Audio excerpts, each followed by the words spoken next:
this Friday, 8th of March at 10 a.m. Join me, Tanisha Cupid, presiding officer for the 2nd Annual International Women's Day debate at the Assembly Chamber on Gillingham Street in Scarborough. The theme is Invest in Women, Accelerate Progress. Women from NGOs and entrepreneurs will challenge your opinions on how we access financial services. Be part of the discussion on our Facebook Live. Tune in on our YouTube channel or join us in person in the Assembly Legislature Public Gallery this Friday on the 8th of March at 10 a.m. Check out our website tobagolegislature.org for updates. Trust me, you don't want to miss this. See you there.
Almighty God, as we have come together to begin our meeting of the Assembly, we humbly beseech you to grant to all our members the light and guidance of your Holy Spirit, that we may wisely take counsel together and come to such decisions as shall promote your glory and the well-being of all our citizens in this our land, so that peace and happiness, truth and justice may be enjoyed by all people. Grant this for the sake of Jesus Christ our Lord. Amen. Clerk.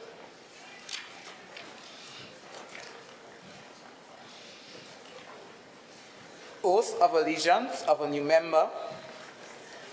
Announcements by the presiding officer.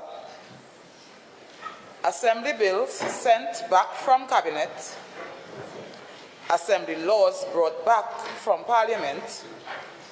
Petitions, papers, presentation of reports from Dispute Resolution Commission, select committees, Chief Secretary's question, request for leave to move the adjournment of the Assembly on definite matters of urgent public importance, statements by secretaries or assistant secretaries, personal explanations, introduction of bills, motions relating to the business or sittings of the Assembly and moved by a secretary or assistant secretary, public business, executive council, motion. Whereas there has been a financial gender gap in the way men and women access financial services in Tobago, which has been sidelined by previous administrations for several years. And whereas over the last few years, there have been significant strides in women taking the necessary steps in securing self-investments. And whereas women should be given the same rights as men to economic resources, be it resolved that this House calls on the Executive Council to prioritize investments for women by granting them greater access to multifaceted forms of financial independence, and be it further resolved that this House calls on the Executive Council to make its policy on financial literacy a permanent part of Tobago's intellectual landscape.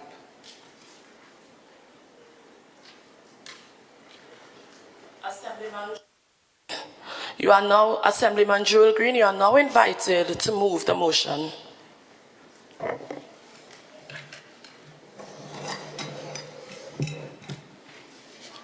To every mother, daughter, sister, tanti, and nenen, whether in the gallery or online, we wish you a happy International Women's Day.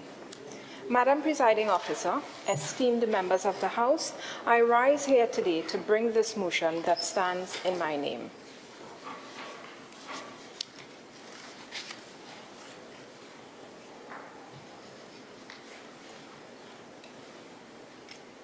Honorable members, the question proposed is, whereas there has been a financial gap in the way men and women access financial services in Tobago, which has been sidelined by previous administrations for several years.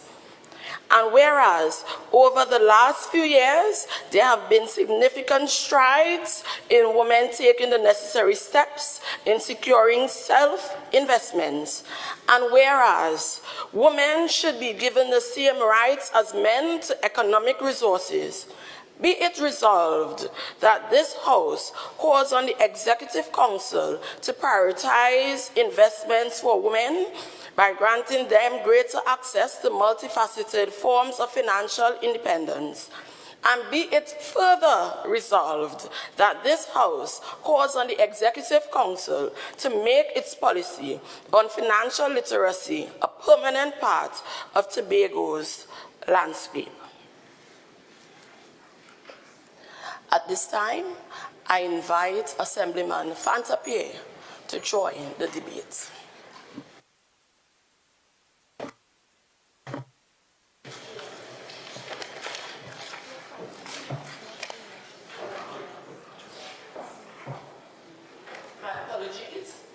Assemblyman Jewel Green, you are now invited to join the debate. Thank you, Madam Presiding Officer. Former Chief Secretary Kelvin Charles said in 2019 that the continued employment by the THA of 60% of the working population of Tobago is not sustainable. And the Central Statistical Office's figures have indicated a rise since from 60% to 70%. Despite the old adage, when the tree young, bend it will broke when it old. We remain optimistic that we will eventually be able to drastically reduce this statistic and wean our constituents off of this high dependency on the THA for employment, so that they may know how real freedom feels when their livelihoods cannot be threatened as administrations come and go. This, however, will only be accomplished by creating a robust and prosperous local private sector. We realize, however, that foresight is demanded to shore up the economic futures of the women of Tobago and consequently that of our nation by investing in women. Let me categorically state that there is no gender equality without financial inclusion. Financial equity and inclusiveness are key to Tobago's continuing and transformative post-COVID-19 economic recovery. Although the public sector has regulated salary structures, it is in the private sector that we find vast salary variations, gender pay gaps, and financial gender gaps thriving. As business owners,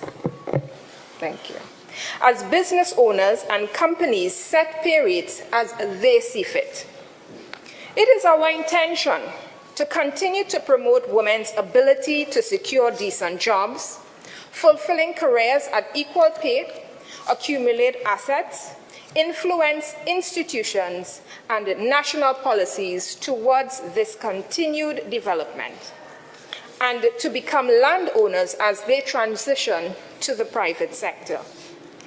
We will ensure that the women of Tobago are not disadvantaged by this move. We will work with the private sector and agency partners to ensure that workplaces are free of violence and sexual harassment, which are deterrents for women entering and staying in a workplace. I stand here today to conclusively tell you, and I quote Christine Lagarde, President of the European Central Bank, when she said, "Investing in women isn't charity. It's one of the surest ways to accelerate global growth and development." End quote. A 2012 United Nations report found that women invest around 90% of their earnings back into their families' health, education, and well-being, thereby contributing to the overall development and prosperity of our society. Whereas men invest about 30 to 40% of their earnings back into those same areas. I wonder what they're really doing with that 60 to 70% of the income, though. A rising tide lifts all boats, and so it is simply making good economic sense to ensure that we continue to close the economic financial gender gap, and through doing that through financial inclusion. By granting women greater access to financial resources and literacy, we are investing in the future of Tobago as a whole. Existing data underline the issue that Latin America and Caribbean countries need to address the terms of women's financial inclusion. Increasing women's account ownership at financial institutions is needed. For instance, in Jamaica, there is virtually no gender gap. 78% of women own an account at a financial institution, compared with 79% of men. Trinidad and Tobago also exhibits a high share of women's account ownership at 74%. But this is in comparison with 88% for men. It therefore translates into a gender gap of nearly 15%, as recorded by the Organization for Economic Cooperation and Development Library. We are hoping to further reduce this financial gender gap from 15% down to 0%. Madam Presiding Officer, despite having the title of opposition and all its imagined connotations, I leave the House with this African proverb: when two elephants fight, is grass does suffer. And I urge those on the other side of this horseshoe to, for once, put the people and the women of Tobago first and support this noble motion.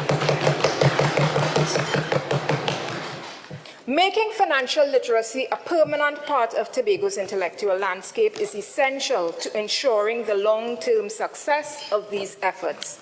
I say this on behalf of every woman, everywhere. Financial literacy entails much more than just our ability to write checks, count money, and get proper change in the supermarket. It includes... Remember, you have just about 30 seconds left. Thank you. It includes a knowledge of our financial system, how to build wealth through wise investments and sound financial planning, and how to use money effectively across one's generation. Madam Presiding Officer, if we are really to transform Tobago and to see what it can do, let's invest in women today.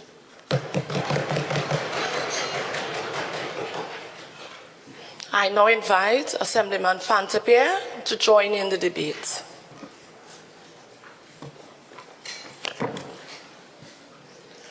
Madam Presiding Officer, colleagues on both sides of the floor, members of the public in the public gallery, and all other persons tuned in to this debate via various communication platforms. Good morning and happy International Women's Day. Thank you, Madam Presiding Officer, for affording me the privilege to contribute in this momentous debate in honor of International Women's Day. You see, today is a day in which the world stops and reflects on the level of progress that women have made and ponder on if they have been given a fair chance of self-actualization. The theme this year is Invest in Women, Accelerate Progress. The question, Madam Presiding Officer, are we really trying to decrease the financial gap between men and women in Tobago? It has been quite challenging to obtain or extrapolate data from the Central Statistical Office and heads of department on various divisions in the THA with regards to data specific for Tobago. I would therefore refer to the international data received. According to the International Labour Organization, the current global labour workforce participation rate for women is just under 47%. For men, it's 72%, a difference of 25%, thus showing women are already at a disadvantage. Madam Presiding Officer, any investor would tell you it makes no sense to invest without seeing any returns on your investment. Today, I would like to speak on the investment in women in the field of healthcare, particularly with regards to our nurses and nursing assistants, which make up the majority of the workforce in Tobago health sector. For many years, there has been no training of nursing assistants to address the acute shortage of nursing assistants in Tobago. Under this administration, training reconvened in the years 2021 to 2023. 2 batches were trained. The second batch completed their training in 2023 and produced 25 successful trainees, all of whom are women. Madam Presiding Officer, you could imagine their joy, expectations, and all the plans that they had for their collective future, a future in which they saved the lives of Tobagonians in COVID-19 and theirs as well. One in which they will be able to afford the basic necessities of life, food, shelter, and a saving for unforeseen circumstances. Members of this esteemed House, it took 8 months for these newly certified individuals to secure an interview with the TRH. Additionally, 8 of these applicants that were successful at the interview are still awaiting jobs. They're still home. If I was a betting person, the number 8 certainly will be out. I'd have been sorted by the machine on today's date.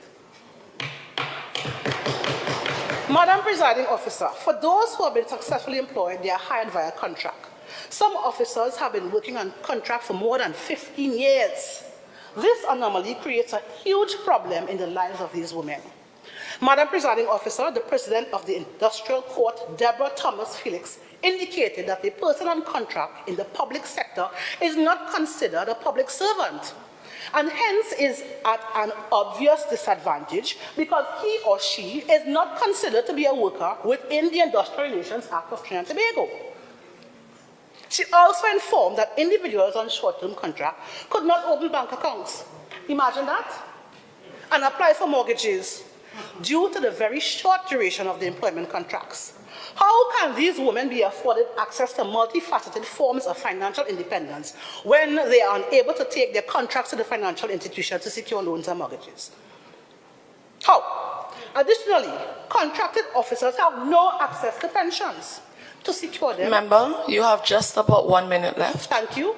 To secure them at the retirement age, which will allow them to be in a better financial position at the end of their productive years. The financial burdens which come with such employment practices makes it extremely difficult for these women to properly plan and invest in their future. The lack of benefits afforded to them places them at a financial handicap. Many would ask, what about their gratuity?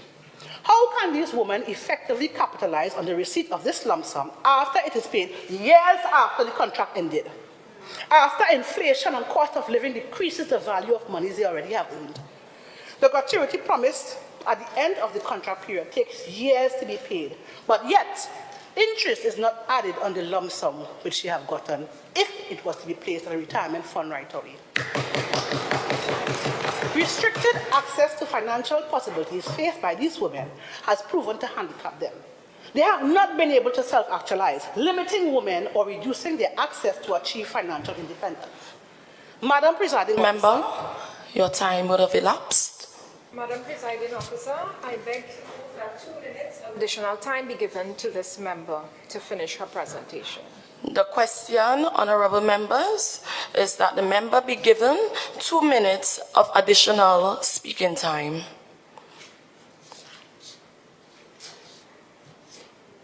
All in favor, say aye. Aye. You could continue, member. Madam Presiding Officer, this administration is treating with the issue of contract employment on the island, starting with the Tobago Regional Health Authority. Our assessment indicated that 133 TRHA employees' status was viewed as temporary, working month to month, many of whom are women. Once you are under the age of 60, you'll automatically be offered a 3-year contract. Those workers within the TRHA who are viewed as temporary will have a more stability in terms of their employment status. And we are doing this because we recognize that there is a need to fix this establishment. Madam Presiding Officer, it pains me as a woman to see all these shattered dreams. However, today I am glad to be standing on this side of the House that brings such a forward-thinking motion that will protect women's financial future. This motion calls on the Executive Council to prioritize investments for women and to ensure that financial literacy training remains a permanent fixture in Tobago's educational landscape.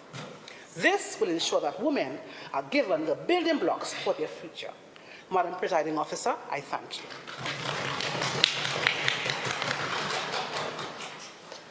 I now invite Assemblyman Denisha Manning to join the debate. Thank you, Madam Presiding Officer. Disappointed, distraught, and concerned are just a few words I would use to describe my feelings about this motion. The majority of this administration feel this chamber is a playground, so much that little to no thought or proper assessment was done when formulating this motion. Are you trying to imply that previous administrations took big onions and not thinking about our women, limited resources, limited financial opportunities? This motion is baseless. I hope that the Tobagonians that are listening on realize that how incompetent, pessimistic, and blind this administration really is. Instead of focusing on gender-based violence like physical abuse, emotional abuse, or even women's mental health, they are coming in this distinguished chamber to tell the people of Tobago that women do not access the same resources and financial opportunities as men. They themselves are sitting in this very chamber showing us that women, especially in Tobago, are given opportunities to positively impact their lives and this country by extension. But they are a little slow this morning, so let me slow down and explain this for them.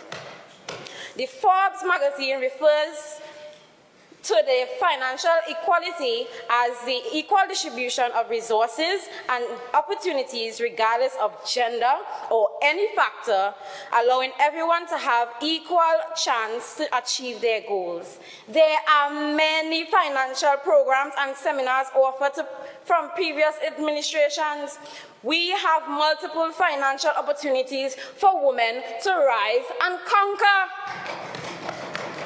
Madam Presiding Officer, the majority clearly has not done their homework. The mighty sparrow will be very disappointed in this bunch. Go to school and learn well, but like the missed class to write this motion. But let me take them back to school, so listen up. According to the 2020 Tobago Financial Literacy Survey report done by the Economic Management and Research Unit and the Financial Literacy Secretariat, more than 60% of persons have financial goals, where 67.4% were females and 64.4% were males. Women are taking advantage.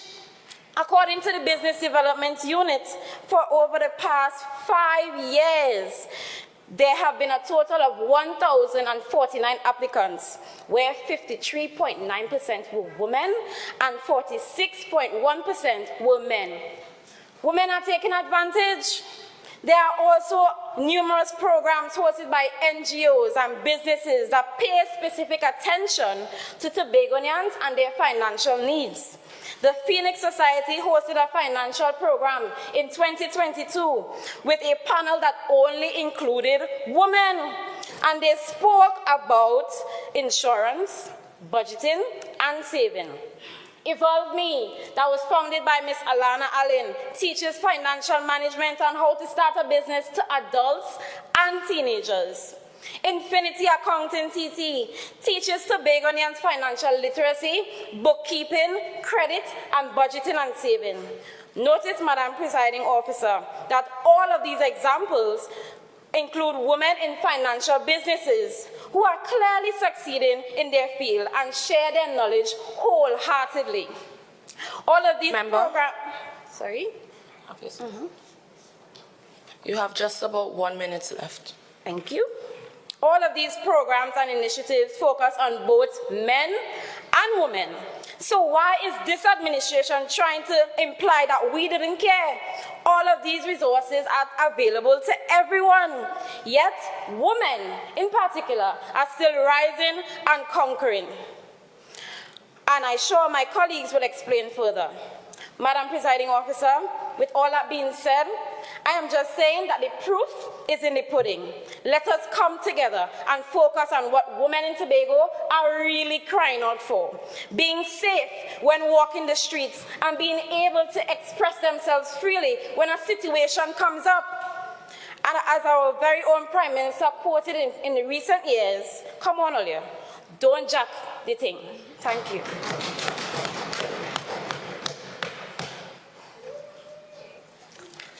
I now invite Assemblyman Int'l Bedlow to join in the debate.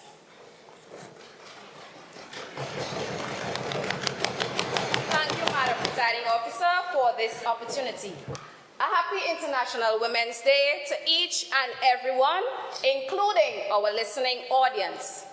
Allow me to begin my presentation with a quote by the late human rights activist, Sir Desmond Tutu. And it reads, if we are going to see real development in the world, then our best investment is in women. Now, before I dive into the core of my presentation, allow me to define what is meant by the words financial investment, financial gender gap, financial independence, and financial literacy, so that the assemblymen on the other side can have an absolutely clear understanding how critical it is that this motion needs to be passed. Financial investment is the allocation of money towards an asset with the expectation of earning over time. Financial gender gap is defined as a gap between men and women in terms of their level of participation, access, remuneration, and benefits. Financial independence is a state where an individual has accumulated sufficient funds to cover the cost of expenses without depending on employment or a THA work, as we say in Tobago. Financial literacy is also the ability to understand the use of financial skills, including personal financial management, budgeting, and investing. With that said, Madam Presiding Officer, in a world evolving, technology advancing, and ever so changing, investing in our women in Tobago to become financially independent, breaking all financial gender gaps, making finances more accessible, and educating our women about financial literacy is a must. Allow me to ask a few thought-provoking questions. How many of our women in Tobago truly are preparing to leave a generational wealth? Think about that question. How many of our women know that they can come together and build companies on this island? How many of them truly know that they can make financial risk, make financial investments once we combine financial literacy and positive financial behaviors? There are so many female talented Tobagonians that had to close their doors, or just right now, they are just simply struggling silently. With this said, Madam Presiding Officer, Tobago is a tourism-based economy, and it is the economic force that drives the island. As the Assistant Secretary of Division of Tourism, Culture, Antiquities and Transport, in my observation, there is a need to accelerate progress on this island. Female stakeholders have came to me and expressed some difficulties in their quest to become financially independent. Not having business accounts, not knowing how to market or export their products, not being able to grow their business from a small business to a bigger business, not being able to participate in certain jobs, Madam Presiding Officer, though there are government agencies that provide funding, training sessions, but there still seems to be a disconnect in some sort at this moment. As my assemblyman said, the 2022 National Financial Literacy Survey also said that there was an impact because of COVID-19, on households. 76%. Member, please know that you have just about 1 minute of speaking time remaining.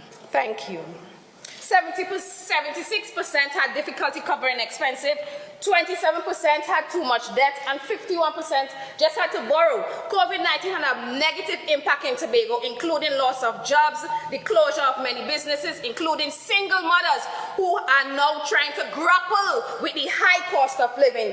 Madam Presiding Officer, the few programs that the departments have offered, women were said to be the main participants, but this cemented why women are yearning to do better for themselves and their family and the country. Business Development Unit, yes, they provide funding and training, but it also cements that we women are craving and ready to do more for our country. NEDCO, yes, they provide funding, but they had to discontinue some of these programs due to COVID-19. An article in Wednesday, 21st of January 2024 stated that 2,800 persons applied for loans and just under 1,400 took part in the training programs. Member, your time would have elapsed. Thank you. Move that 2 minutes be given to this member of additional time to finish her presentation, please. Honorable members, the question is asked, will the member be given 2 additional minutes of speaking time? All in favor, say aye. Aye. The ayes have it. Member, you can continue. Thank you, Madam. Thank you, Madam Presiding Officer. I have so much to say, but all right. My division intends to ramp up financial literacy across Tobago. We intend to implement policies. We intend to make financial assistance better for women. Madam Presiding Officer, with this implementation, women will now be able to own and captain boats. How many of you all see tourists going to no man's land with women? Now we will be able to have women who can own hotels, world-class hotels. We can create factories. The possibilities are endless for our Tobago women, Madam Presiding Officer. This motion will have a rippling effect on the Tobago economy. In conclusion, Madam Presiding Officer, educating our women, empowering, encouraging our women to become more financially independent, removing all gender gaps, making permanent policies as it relates to financial literacy, and a better accessibility to finances for Tobago women is a must and must come to fruition if we truly want to see development and progress on this island. I beg my fellow assemblymen to join with me as we echo the words financial literacy, financial independence, and break all financial gender gaps. Madam Presiding Officer, I thank you.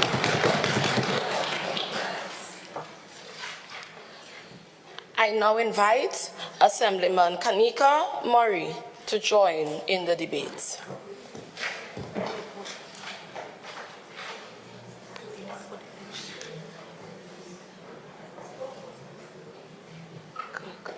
She's not here.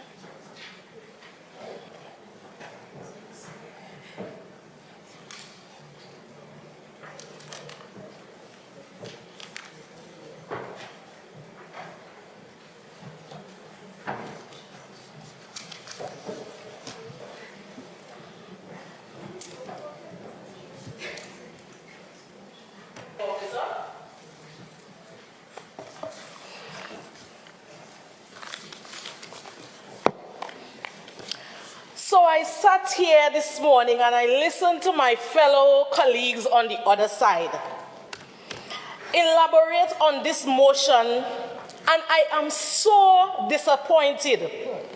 I listened to the Secretary of Health and I listened to the Assistant Secretary of Tourism, and I am disappointed. No facts.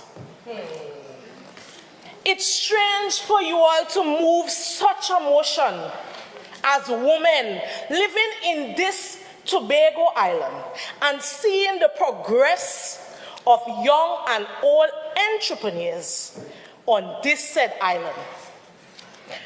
Allow me to elaborate on my minority leader point, where she would have stated or made mention of the statistics of the successful female applicants of the Business Development Unit.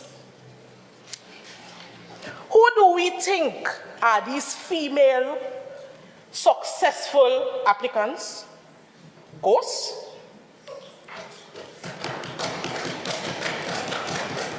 Well, let me remind you all of who they are. Because we ourselves in here, we purchase every day skincare items and more from these same entrepreneurs, female, who are accessible to the grants from BDU. I'm starting with Slice Twice because this is recent. She is established in Camby, and it is owned by Dixian Daniel, which is a female. She is a successful applicant of the Business Development Unit. And up to this day, she's spreading her wings. 2 days ago, I scrolled through Facebook and I saw her was selected as a finalist for the Young Leaders of the Americas Initiative 2024. After her accessibility of the financial service that was offered by the Business Development Unit, she continues to make the best cheesecake in the whole world. Moving on, Shireen Tie-Dye, owned by Kishwana Sibro, established in the beautiful village of Camby. Shireen acquired her grant from the Business Development Unit in the year 2019. Shireen also, under this same umbrella, would have created Tie-Dye City. And I am sure that all of you in here have some relative or friend that have children that would have participated in this band for Carnival. Moving on. We have another successful female entrepreneur who has also accessed the Business Development Unit grant. Her name is Miss June Alfred Rogers. She owns Pinkberry Cosmetics, and I know you all know her. Because presently, she has products in Barbados. How did she get to Barbados? It is because of the accessibility of the grant. Member, please know that you have 1 minute remaining in speaking time. Thank you, Madam Presiding Officer. It is because of the accessibility of the Business Development Grant she's at this position today.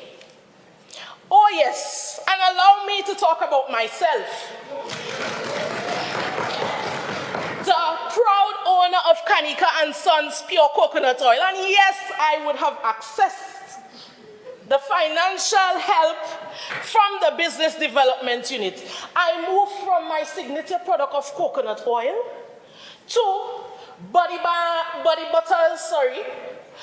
scrubs, lip balms, lip scrubs, and on I will be going.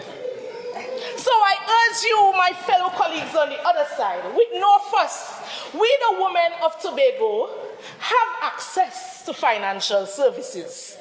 So when we are about to move motions like these, let's do our research, because I'm a proud female with the accessibility of financial services in Tobago. I thank you, Madam Presiding Officer.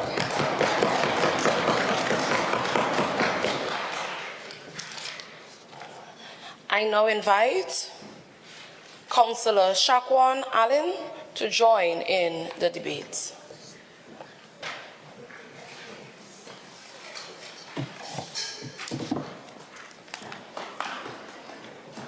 Pleasant morning to one and all, and happy International Women's Day. It's one thing to know the skill, but it's also highly beneficial to start learning how to apply them in your everyday life. You think childhood is too early to learn financial literacy? Think again. Do you remember learning how to tie your shoes? Do you still tie your shoes the same way? Simple skills learned while young can stick and help throughout their lives. It is important for children to learn financial literacy. Money is everywhere. Even if kids can't understand the advanced money concept at a young age, they'll need to learn them eventually. Research has long shown that when it comes to teaching kids how to manage their money, it's better to start young to build money knowledge and habits that will last a lifetime, says Deacon Hyatt, who is an experienced financial reporter. It doesn't matter the child's age. Children will start needing money to partake in simple activities in their school that deals with spending of money. I did my research and I saw how well off the Division of Education in Singapore was able to implement all these successful programs which deals with financial literacy in their schools. If they can do such a great job, we can follow suit. Financial literacy should be implemented in primary schools in Tobago. Financial literacy will be a permanent part of Tobago's intellectual landscape. A curriculum that includes financial literacy education upon entry in primary school until a student exits from high school at Form 5, which is our responsibility as stated in the fifth schedule of the THA Act. We at the Division of Education want to promote financial literacy by infusing key concepts into the school curriculum at all levels. For example, we want the primary school pupils to be taught the basic concepts such as differentiating between needs and wants, spending within their means, as well the value of thrift and Madam Presiding Order, standing order 45, relevance. We are speaking about women, not school and children. Member? We will... You mean, member? Please have your seat. All right, relevance, and then you can continue. Madam Presiding Officer, can I continue my speech? Member, please have your seat. When I'm on my feet, member, when I'm on my feet, please have your seat. All right, you can continue your speech. Please explain relevance and continue.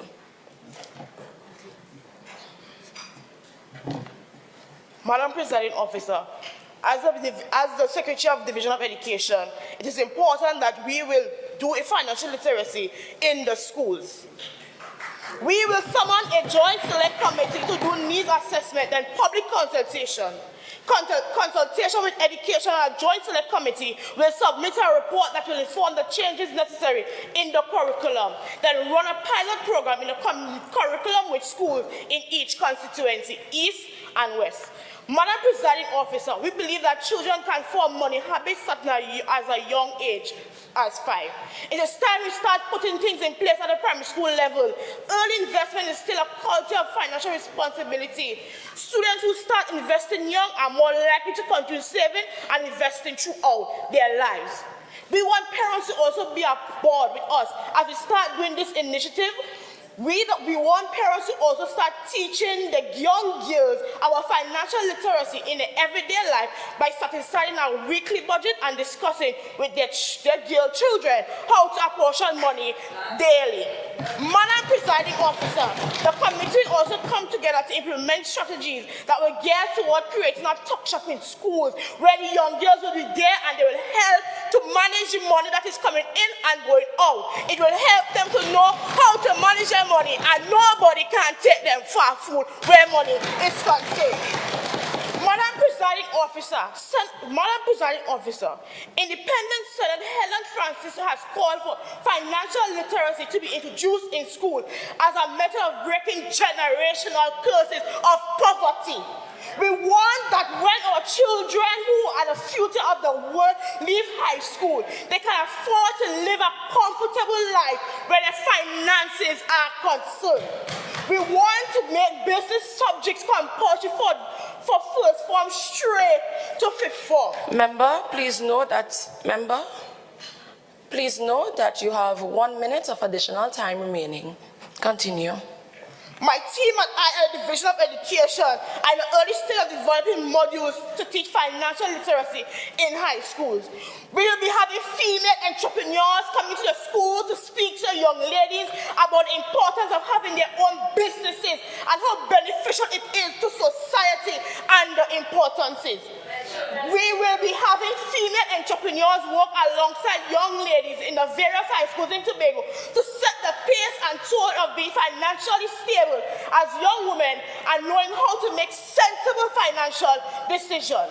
Female entrepreneurs will also be equipped to mold the young ladies' brilliant minds and to make their business ideas become reality. Every young woman has financial dreams and goals, but they need guidance, and there is where the female entrepreneurs will step in to help them to build their dreams and make them come reality.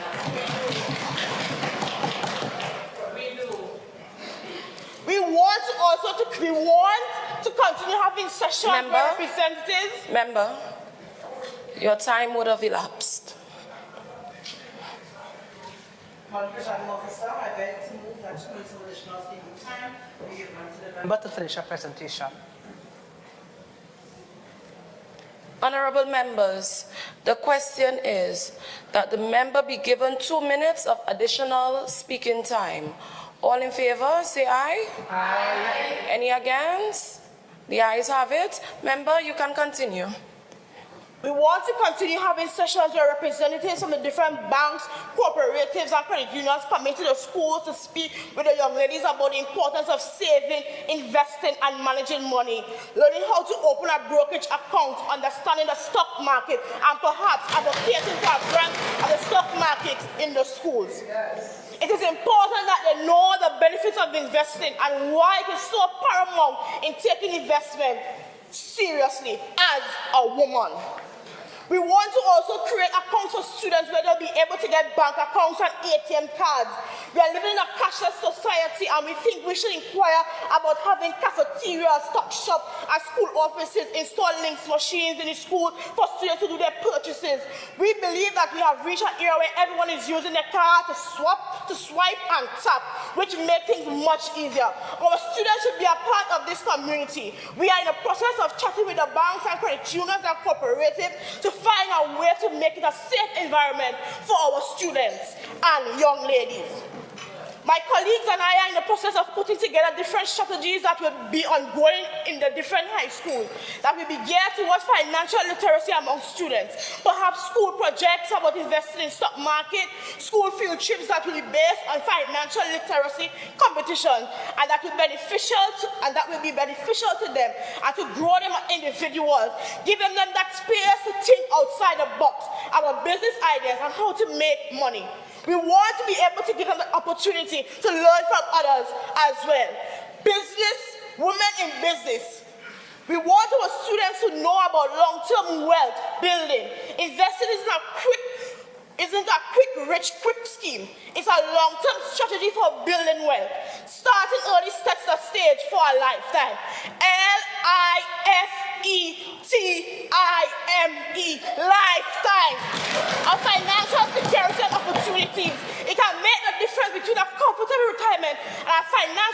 struggle in old age. So today, I stand as a woman proudly to say that I will be a part of every planning that will be taking place to ensure that our future and our women and our young ladies is secure.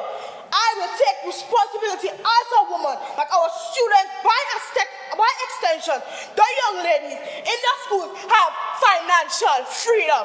Thank you.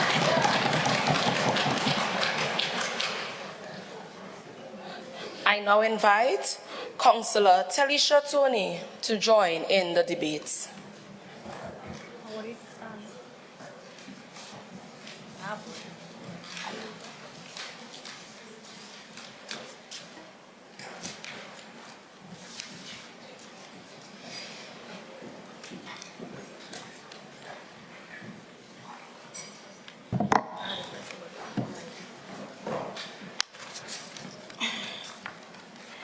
Madam Presiding Officer, from the words of an iconic Calypsonian, this is not a fetting here, this is madness.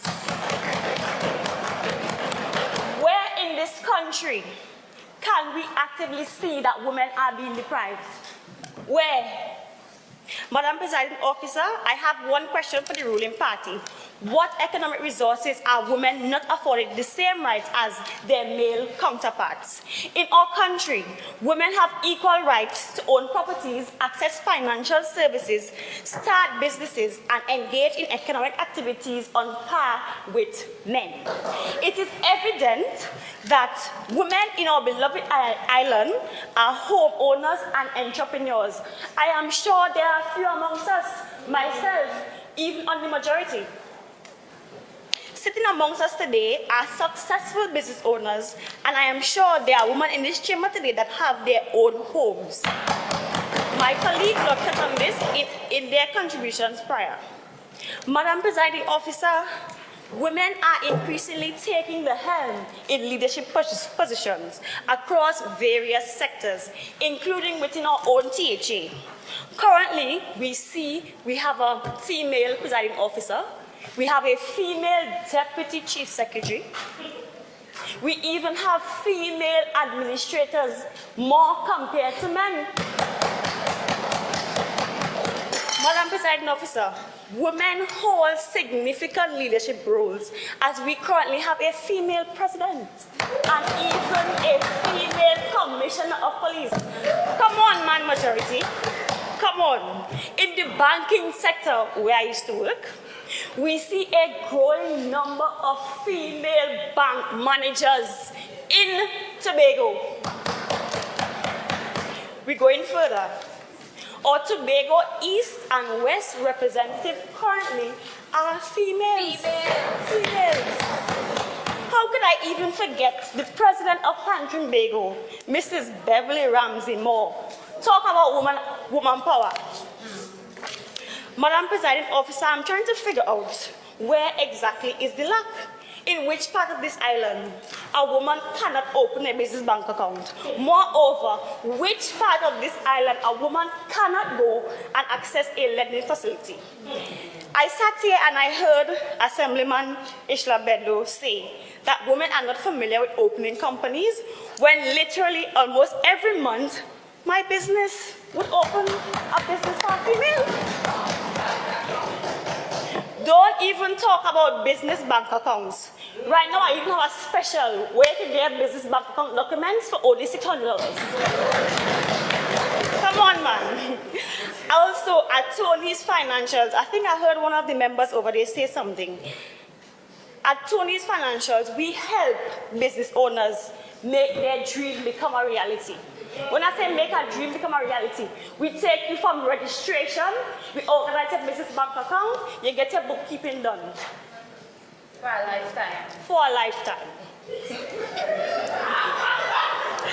Madam Presiding Officer, if a woman wants to make an investment, can she not go to Unit Trust? Yes. Can she not go to RBC where they have Reuters mutual fund accounts? Yes. I would know, I used to work there.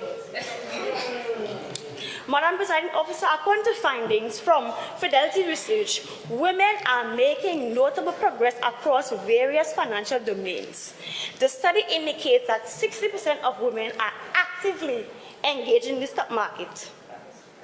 displaying a more measured response to recent fluctuation compared to men.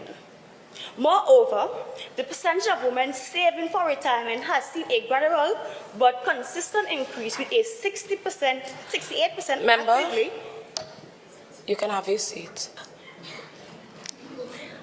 I'm just informing you that you have just about 1 minute of speaking time remaining. Thank you, Madam Presiding Officer.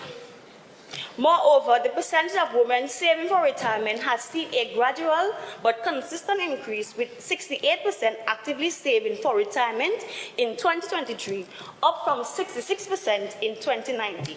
Let me bring it home. Right here in our own country, more women are investing in their retirement fund.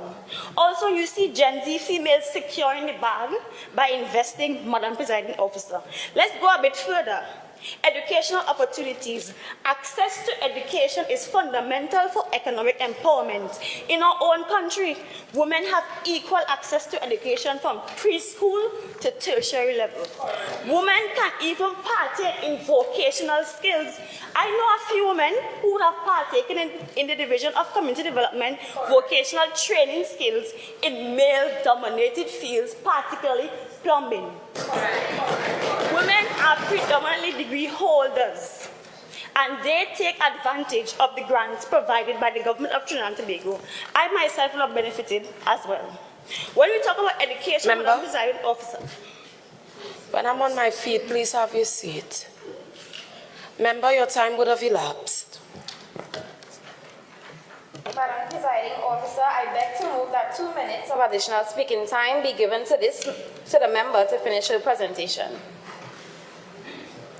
Honorable members, the question is that the member be given 2 minutes of additional speaking time. All in favor say aye. Aye. Any against? No?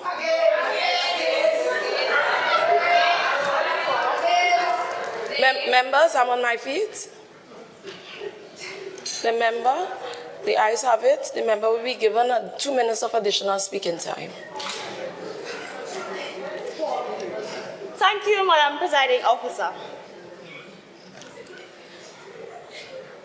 As I was saying before, I myself would have benefited from financial assistance in the early years of my undergrad degree at UWI. When we talk about education, Madam Presiding Officer, one of my sisters in business, Ms. Abini Taylor, has established a school of foreign language, the first of its kind in our island. She also even has a foreign language bookstore. You can check her out down in Taylor Drive, Canby. You can't miss the sign. Madam Presiding Officer, direction is more important than speed, and right now the other side doesn't seem to know where they are going. Thank you, Madam Presiding Officer.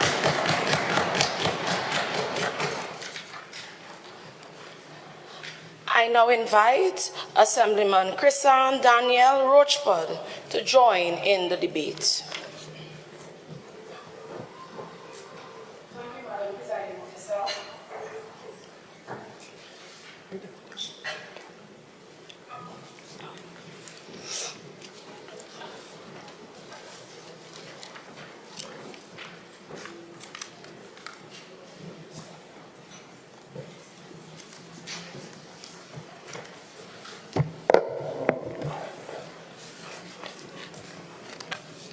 A special good morning to all the women in the Assembly and for all of those who are watching on the television and listening to the radio. A wonderful International Women's Day to each and every one of you. Talisha Tony, you were the previous Secretary for Finance, and under your administration, I rise as a standing order. 45. You should not call her name like that. I did rise on a standing order. Members, I do apologize. Members, you may continue. Presiding Officer, under the administration of the previous administration, Mr. Talisha Tony was the previous was the previous Secretary under the Finance. You that didn't do anything to create any financial literacy program for the women of Tobago. Assemblyman Dinesh Manin and Kenika Murray, Under your administration, you all did nothing. You all did poor work. And my administration had to go and clean up the backlog of work so that we could have given out the checks to help develop the funding for women in Tobago. So I stand here to correct you all. Madam Presiding Officer, I hope that the people of Tobago never put their fingers in ink towards that previous administration ever again. Since 1910, the starting of a new dawn to aspire women globally for their rights to be acknowledged and given equal opportunities to be able to achieve success and to invest in women. The world female population is just under 50%. This brings to the fact that there are 102 men to every 100 women. Yet still, women aren't given their capacity to achieve equally with their male counterparts. Women are not the top leaders of the single-family household, and this further creates an economic disadvantages at home and in the workplace, where they are paid less in major roles such as athletes, actresses, top CEO management, and other positions, just because of their gender. In the matrimonial home, most women are given the task to stretch a few dollars that are given to them by their significant other. And if by some magic, women always succeed in ensuring that the budget is wisely used. This oftentimes is a global testimony of women. Let me correct myself, superwomen, whom has the internal capacity to handle finances successfully. And my question is, why are we as a society is lagging behind and not investing in our women? Natural ability to multitask at any level. Let us look at Europe's first female Prime Minister, Mrs. Margaret Thatcher, who from 1979 to 1990, she was the longest serving Prime Minister. She was also known as the Iron Lady. She created comprehensive school, housing, and was very instrumental in stabilizing Great Britain's economy. Yet still today, the pound sterling is a force to be reckoned with. My administration saw the need to educate and empower women in financial literacy and business development.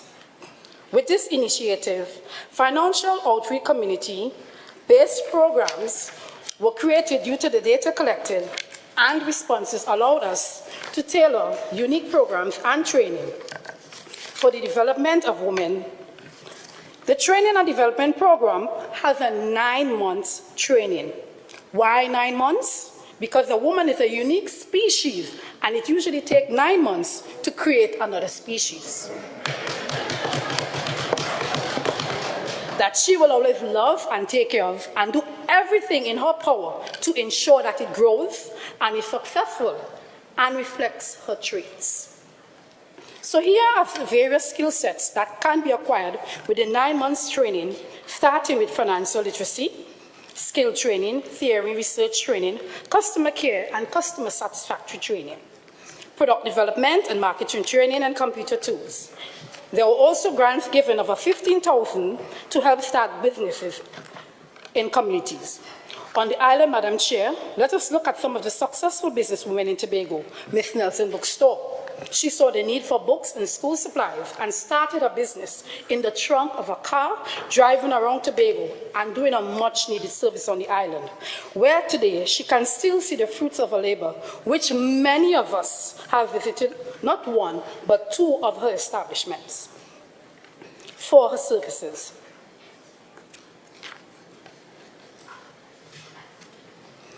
When we invest in women, we eradicate poverty and secure generational wealth.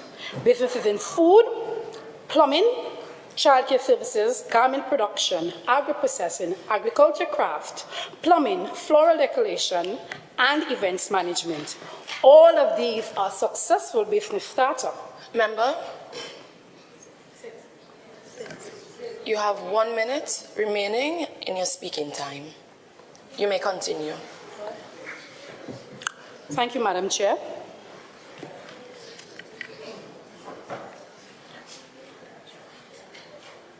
Under my administration in community development, we have successfully broken down doors and are responsible for the creation of 40 new successful businesses within the communities of Tobago.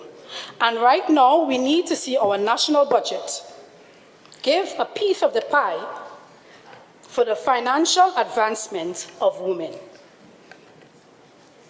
And this, my fellow colleagues, we are making it a part of the laws of the Tobago House of Legislature. Let me take you all back about over 200 years ago, where the demand for the enslaved female population to produce children. Black women were psychologically manipulated by white women to get pregnant and not abort so that they can enjoy the rewards, the financial rewards. Because mind you, the enslaved black woman was never a stupid one. They did abortions because they didn't want their children to be born in servitude. Please have your seat. Your time would have elapsed.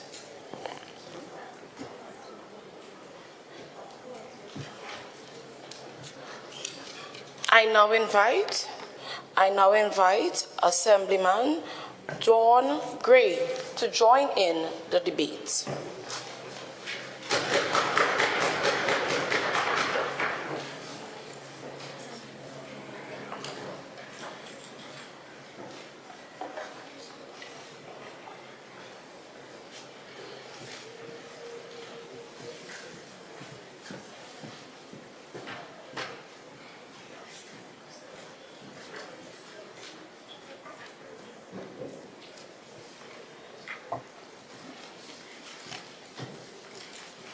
Good morning, Madam Presiding Officer. Thank you for having me in this august House to debate on a motion that represents or should represent Tobago's jurisdiction. Scheduled page 12. Paragraph 3. Lending institutions have no gender bias for loans. Each one has the same access. This is a BDU paper. Didn't have anything about male and female. Accessible to all. All male and female. You want it? Excuse me? Yes, you can have a copy. Because regardless of what the law existing. Between 2019 and 2024, the Business Development Unit, and I'm quoting, 565 females went or applied for loans. 482 successful females received their grant. What are we talking about here? My colleague quoted the percentage, and I'm giving figures from research done. So I have my paper here. If you wish to have it, you can. Because this motion is sending us out of context in the Tobago state. Paragraph 4. There is no need for the Executive Council to make something mandatory that is already active and working well. I am 65 years Saturday gone, and I learned business since I was 12 years from teachers and developing, and I have a successful business. Member, you have 1 minute remaining of speaking time. Thank you, Madam Presiding Officer. So there is no need, in paragraph 5, there is no need to enact a policy statement on financial literacy, because everything about accessing loans, female and even male, it is there. Banks, you could get loans, credit unions for business. I borrowed from the bank to do my business, and it's very successful. In conclusion, this motion is not composed with clarity and English language esteem, but it is decrepit for lack of form. It's like a rotten foundation that cannot be rebuilt. So by my evaluation, this motion is very ambiguous and irrelevant to the principles of the Constitution of Trinidad and Tobago, and it should be rewritten. Thank you, Madam President.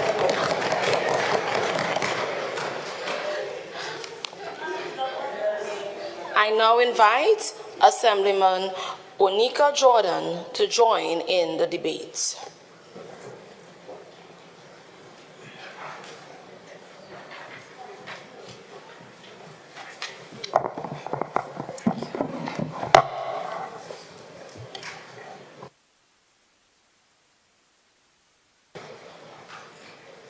Madam Presiding Officer and distinguished guests, today I stand in support of the views expressed by my colleagues. My position is that the Executive Council has started implementing policies to cater for women to have greater access to multifaceted forms of financial independence. The Executive Council took the relevant action, and we will continue. Let us look at the Division of Infrastructure, Quarries, and Urban Development, DIQUE, which is under my purview. The division saw that there was a gender wage gap when we entered office in 2021, and we decided to conduct an audit to ensure that men and women in the same roles got paid equally in 2022. With a wage increase from $79 per day to $164 for the Unemployment Relief Program, URP. In addition, we had women working for years without even receiving any maternity benefits. And if they were pregnant, then they had to leave the job. This administration saw how this affected the homes and passed a policy allowing URP women 14 weeks, which is about 3 months, maternity leave as outlined in the Maternity Protection Act. The first area of focus for us was women's health and health empowerment as URP title. Breast support is best. This program catered to educating women on wearing the right undergarment, not just bras. It was facilitated by bra and breast health educator and entrepreneur, Ms. Aura Ball, in 2022. As Secretary of DIQUE, it is evident that our department or units are heavily male-dominated, and most women were aligned to performing more secretarial work. Because of this, we have a higher percentage of women in business operation assistant 1 positions than anywhere else. But over time, we have made small steps in trying to hire a few females in the engineering section, traffic management, and the project management units, whilst we continue building on our women's program on one hand and improve our hiring process on the other. At present, some of our continued work with the URP Women's Program entails assisting primary schools and preschools with breakfast, lunch, sanitizing, kitchen garden, and cleaning daily at schools in the east, such as Mount St. George, Bell Garden, Speyside, Hope, etc. As we speak, Madam Presiding Officer, the URP Women's Program are at Shaw Park Cultural Complex, attending a workshop where 180 participants will benefit. They will be educated on financial literacy, mental health, and good ethics. They will also be given the the opportunity to have expression testimony.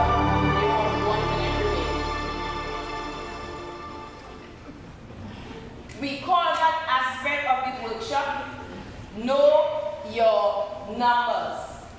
This is the first workshop being executed in such a manner, and as we evaluate the responses after this workshop, Madam Presiding Officer, we expect to host an annual workshop that is bigger and better each year, and that is performance. We will not sideline our women in being hired in traditionally male-dominant positions as the past administrations have done, but we have maintained ongoing discussions for addressing some of these issues found in our departments or units as we look for other workable measures to help bridge the gender gap. Madam Presiding Officer, those are a few of the steps my division, the IWD, has made in investing in women. And we have always maintained that the decisions we make are geared towards us doing things right, so that the policies implemented continue to meet the needs of our women. Madam Presiding Officer, in closing, let us remember why we have assembled on this day.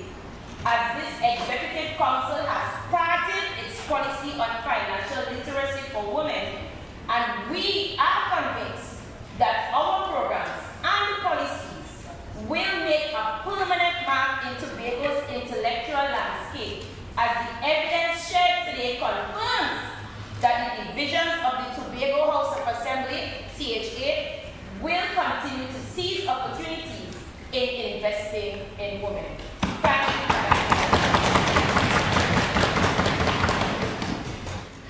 I now invite Assemblyman Ronicia Belfon to join in the debate.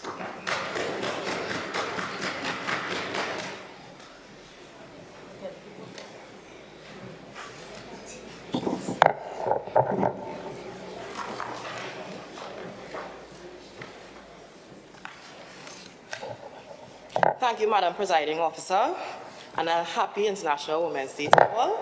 Thank you. Consider the course of history, where men have often held the advantage over women, particularly in the realm of finance. While it is tempting to employ the influence, power, and financial resources at the Assembly's disposal to expedite this process of leveling the playing field, we must proceed cautiously. In our quest to have a more equitable society, we risk inadvertently swinging the pendulum too far in the opposite direction. Among the Executive Council exists a prevailing notion that the sole path toward achieving this equitable society is through policy.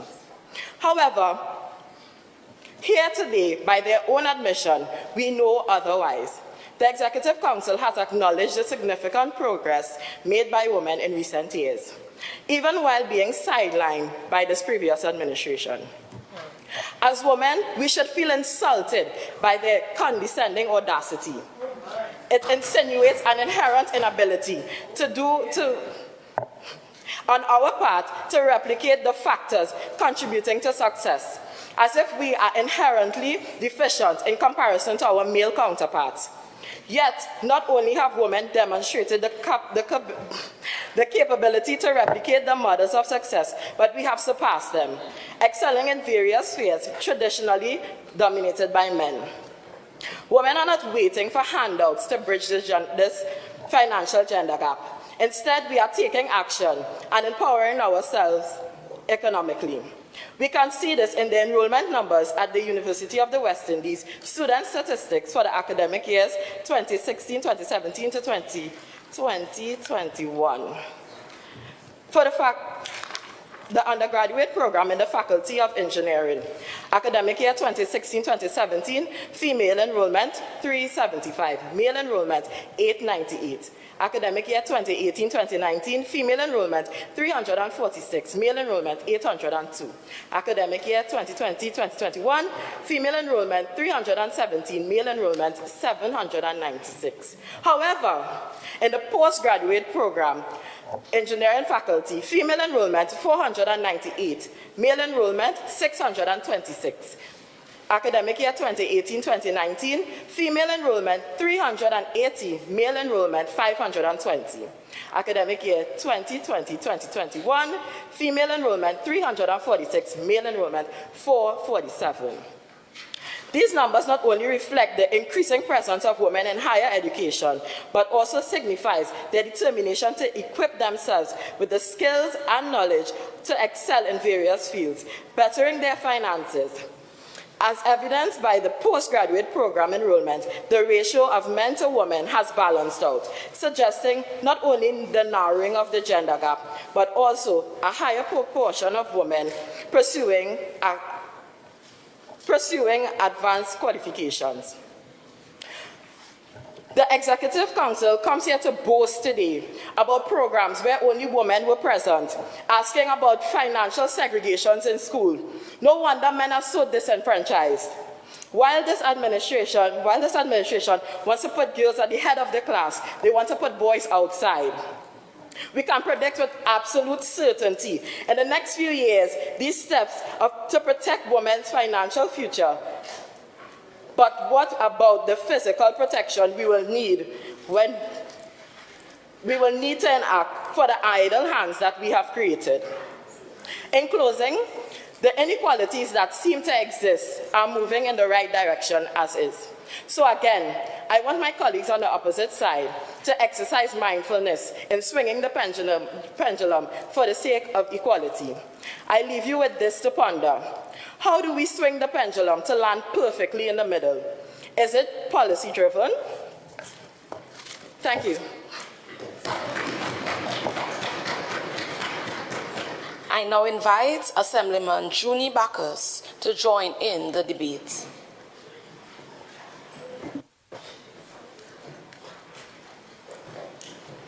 Good morning, Madam Presiding Officer, distinguished members of the House, and honorable guests. It is with deep gratitude that I seize this moment to engage in discourse on a topic of paramount importance, investing in women and accelerating progress. I extend warm greetings to the women of Trinidad and Tobago and to all women across the globe on this auspicious International Women's Day. Madam Presiding Officer, I wholeheartedly align myself with the motion under consideration today. The theme designated by the United Nations for this year's International Women's Day, Invest in Women, Accelerate Progress, underscores the pivotal role of inclusivity and fostering gender equality and enhancing women's well-being across all spheres of life. It is imperative to acknowledge the transformative shift wherein women have transitioned from being dependent to becoming crucial breadwinners within their household. Gone are the days when financial responsibility solely rested upon the shoulders of their male counterparts. However, despite the commendable shift, women continue to encounter obstacles in accessing the requisite financial resources necessary to fulfill their roles and as primary earners, particularly single mothers. While strides have been made under this current administration's leadership, notably in facilitating financial access for women in Tobago, there remains ample room for improvement. Allow me to illustrate a touching scenario. Envision a single mother employed under short-term contracts with the Tobago House of Assembly, seeking a loan from a financial institution for essential needs such as home renovation, housing, or entrepreneurship endeavors. Regrettably, due to the nature of her employment, she encounters barriers in securing the desired loan amount or may face outright rejection.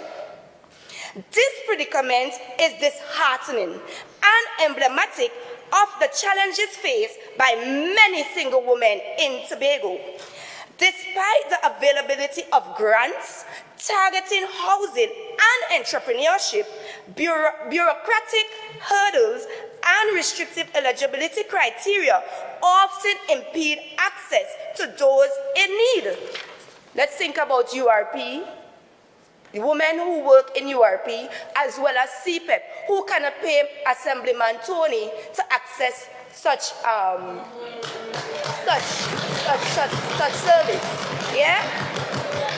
Furthermore, while initiatives such as the Division of Community Development, Youth Development and Sports, to the division to which I am Assistant Secretary to,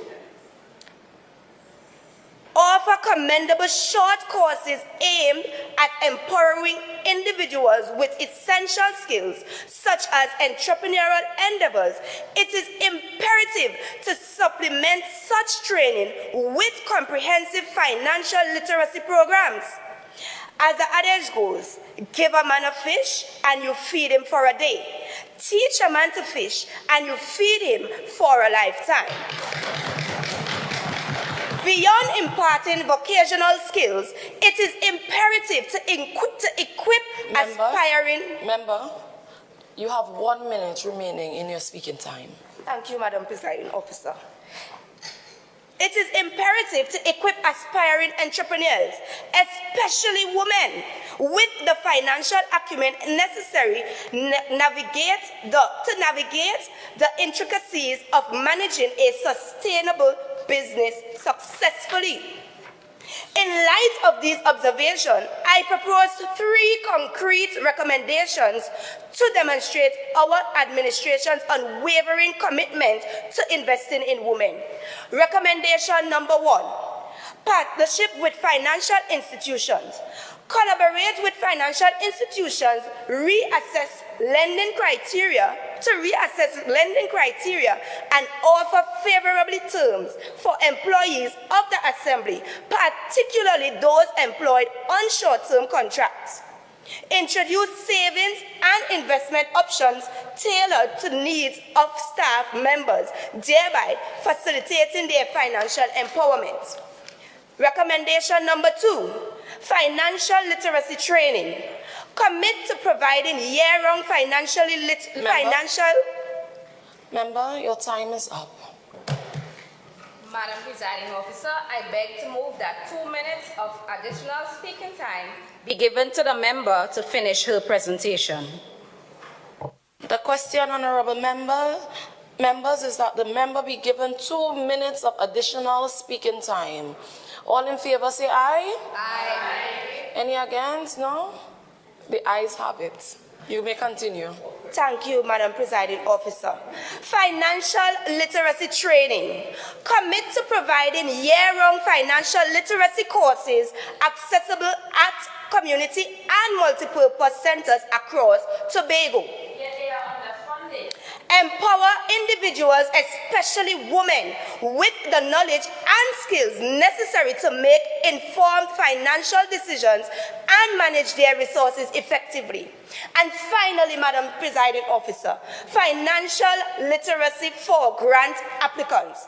Mandate financial literacy training as a prerequisite for all grant applicants, ensuring that individuals are equipped with the necessary financial skills and to maximize the impact of grant funds.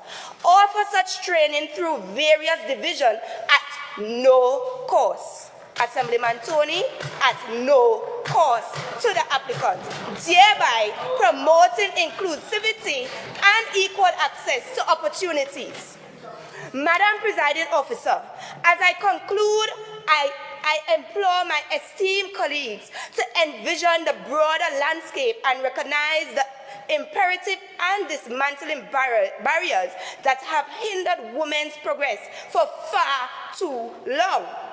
The time has come for women to transcend limitations and seize the multitude of opportunities that lie ahead.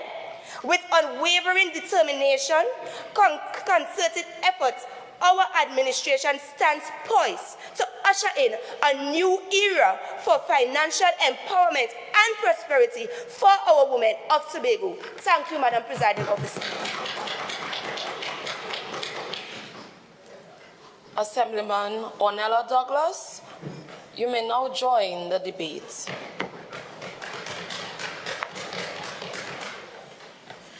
Assemblyman Junie Bacchus, are you trying to take money out of Assemblyman Talisha Stoney's pocket? From a fellow woman's pocket?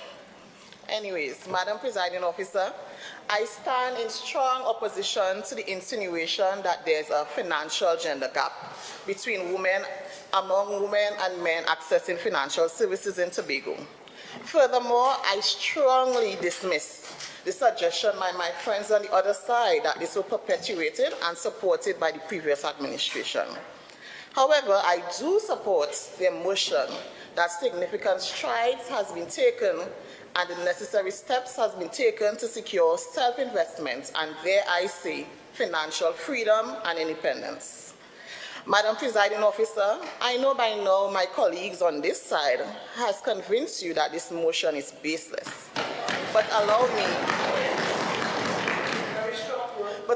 me to share my 2 cents. Financial services, we know, are both a catalyst and a barometer for gender equality. Financial independence for women is a goal that is easily achievable, as we have many examples. It is not an impossible fantasy. We as women have taken control of our financial destinies.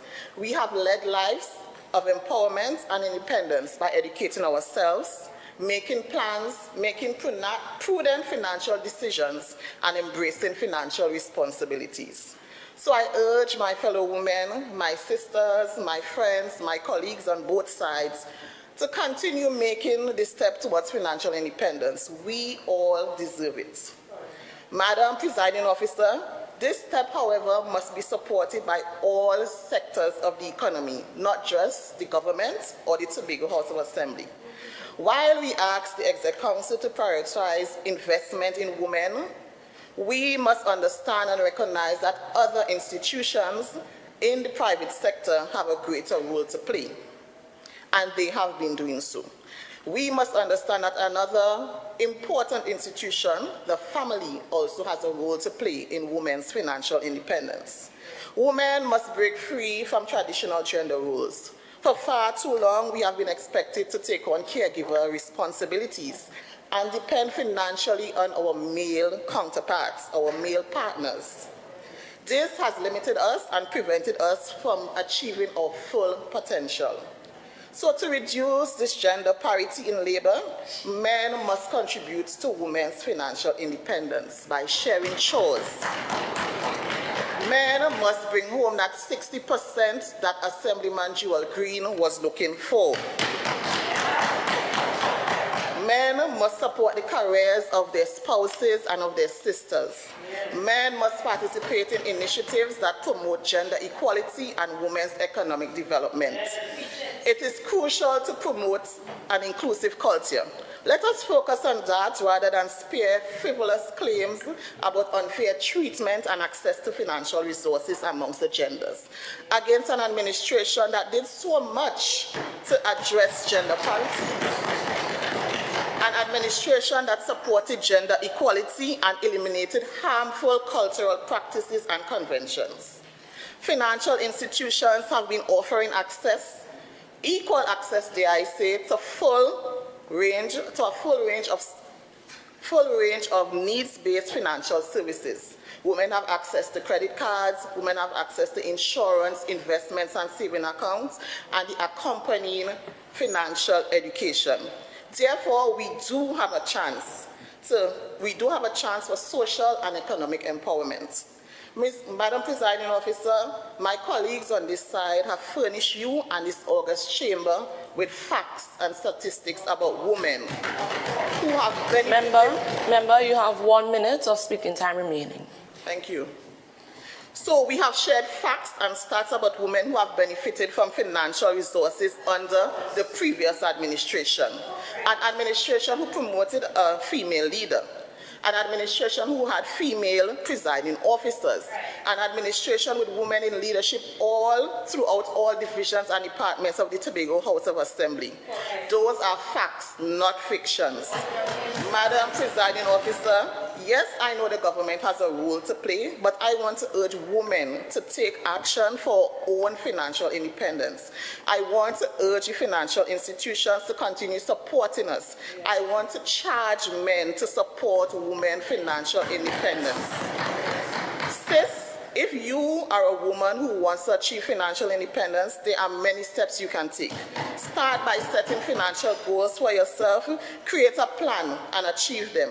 Look for opportunities to increase your income, such as freelance work or starting a business like my colleagues, Assemblyman Tony and Assemblyman Murray, and I'm sure others on the other side.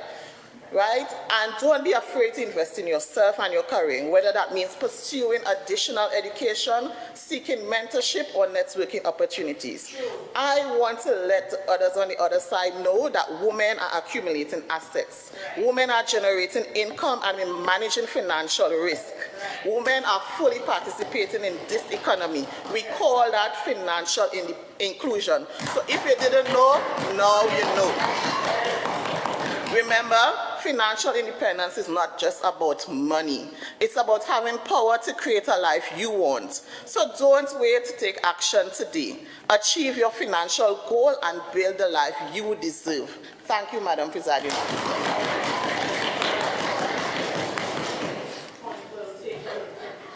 I now invite Assemblyman Rebecca Bob to join in the debate.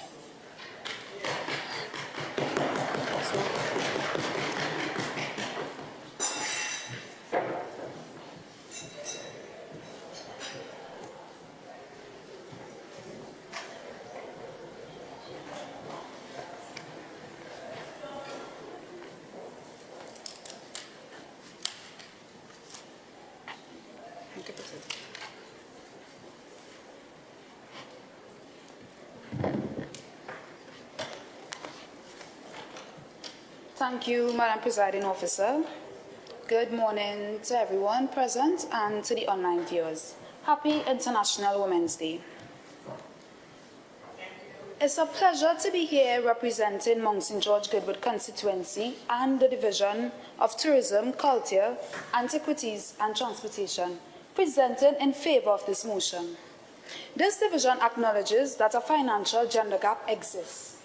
We believe by increasing women's financial intellectual capacity and accessibility to financial services, we can facilitate the development of human capital and a voice. As access to financial services is a fundamental component of financial inclusion and has a direct impact on tourism, health, education, gender equality, just to name a few.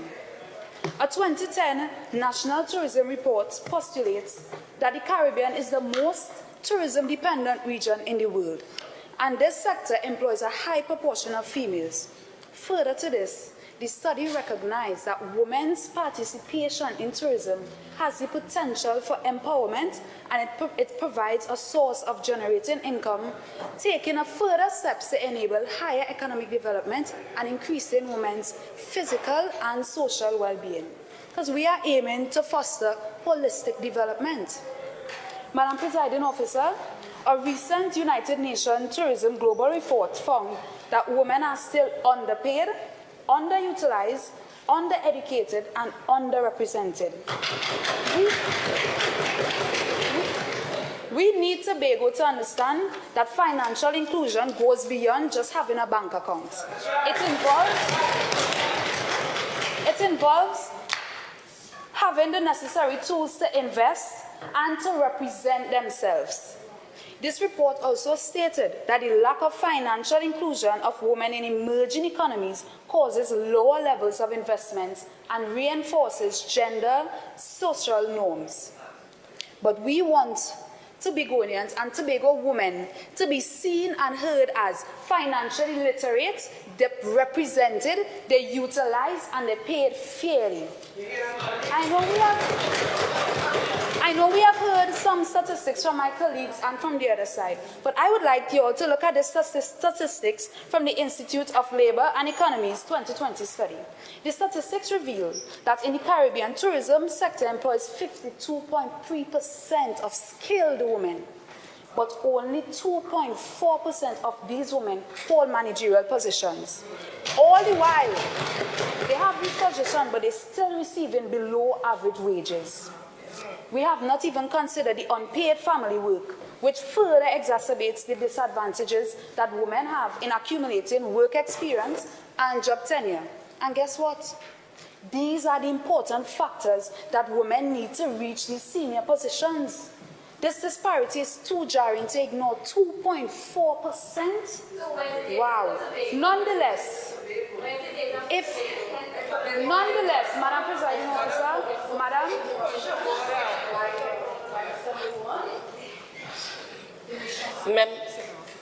Member, please be guided accordingly. Member, you can proceed. Well, Madam Presiding Officer, I actually want to answer your question. I wasn't going to because it's strange, but if the last administration, who has been there for so long, was taking the data, we would have better information. But nonetheless, Madam Presiding Officer, it would be responsible if I do not commend women for their resilience and vigor. Because over the past few years, there have been a paradigm shift causing women to actually embark on self-actualization. As they invest in themselves, their fellow women, taking up the mantle of hosting financial forums, seminars, promoting financial literacy. We have right across there, Miss Tony, right in front of us. To these courageous women, I want to say thank you. Thank you for recognizing that there is a gap. That's right. And these programs and projects are necessary to advance self-investment, foster cultural shifts, and embrace economic development. Madam Presiding Officer, the agenda to address issues of inclusion, representation, financial freedom, gender equality have been on the back burner for too long. You know, the back burner that moving slow, and if you decide to work it moving slow, we move it from there, we put it to the front. And we mean what we say when we said we are going to make Tobago the greatest little island on this planet. I thank you, Madam Presiding Officer.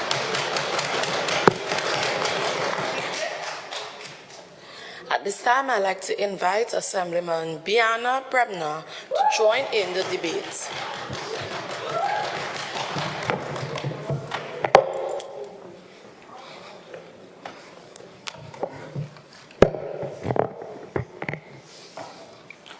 Thank you, Madam Presiding Officer. I'm sending warmest wishes to you, my colleagues, online female viewers, and the women in the chamber. Happy International Women's Day. Firstly, diversity is the cornerstone of progress. Today, I stand before you to emphasize the crucial points of why investing in women. It is a keynote to unlocking untapped perspectives and fostering rich diversity. This diversity serves as an innovative engine propelling us forward, a crucial factor for social stability and progress. Investing in women is not just a noble endeavor, but a fundamental spark for its economic and social well-being. Let's consider the economic perspective. When we economically empower women, we broaden the workforce and consumer base, fostering prosperity at both individual and societal levels. This creates a domino effect. In Tobago, women encounter several economic hurdles. Take the point of discriminatory gender gap in areas such as employment. When we look at the STEM field, and for those of you who may be wondering what the acronym STEM is, science, technology, engineering, and maths, in a recent Newsday article dated February 2021, it states, STEM and branching out, stated around 30% of female students select STEM-related fields in higher education, and this is according to the UN data. Global female enrollment in vital areas like computing is just at 3%. Natural sciences, maths, and statistics are at 5%, whereas we have engineering coming in with manufacturing and construction at 8%. These fields are not female-dominated in Tobago, simply because it's a societal problem or we don't see it as a field for female. Another reason women tend to be socialized more to traditional jobs like teaching, nursing, social work, and psychology. And the list could go on. However, according to a recent, and I said recent as February 14th, 2024, here is the title of the article. More women, girls needed in STEM for Trinidad and Tobago's growth. The article celebrates International Women's Day and Girls in Science, acknowledging their contributions in STEM field. Kudos for that. While also highlighting their underrepresentation globally, including Trinidad and Tobago. This underrepresentation is attributed to factors such as gender bias, societal norms, lack of career representation. It also underscores the significance of women actively engaging in science to contribute to the achievement of the UN Sustainable Development Goals. Madam Presiding Officer, this is the highlight of the article. A call for collective efforts to bridge the gender gap in STEM field, encouraging women to pursue their interests in these fields, addressing biases and limitations in the workplace. Madam Presiding Officer, could you imagine having earned a computer science degree and coding skills as a woman, returning to Tobago? That poses a challenge. And the challenge is limited job opportunities for female coders. This situation compels that women to focus on shifting towards job creation, particularly leveraging in the coding skills. Coding skills. You have 1 minute of speaking time remaining. Coding skills for machine, especially within sectors like engineering. It may also cause relocating or, in some cases, pursuing additional education to secure involvement. Madam Presiding Officer, how tragic. Unfortunately, the scarcity of suitable machine shops owned in Tobago poses a hindrance, as there is only one and it does not employ computer numerical control technology. Look at the Trinidad and Tobago Electricity Commission training facility. Ah boy, at Bleming. This facility has been in existence for more than 10 years. Madam Presiding Officer, not one female, I said not one female has been enrolled or graduated from that facility. I wonder why. Madam Presiding Officer, this is a typical example of discriminatory gender gap. You know what? Let me fix this. Let's address the intricate issue of home ownership for women. I believe the majority... Member, your speaking time has elapsed. Additional speaking time to be given to the member to finish her presentation. Honorable members, the question is that the member be given 2 minutes of additional speaking time.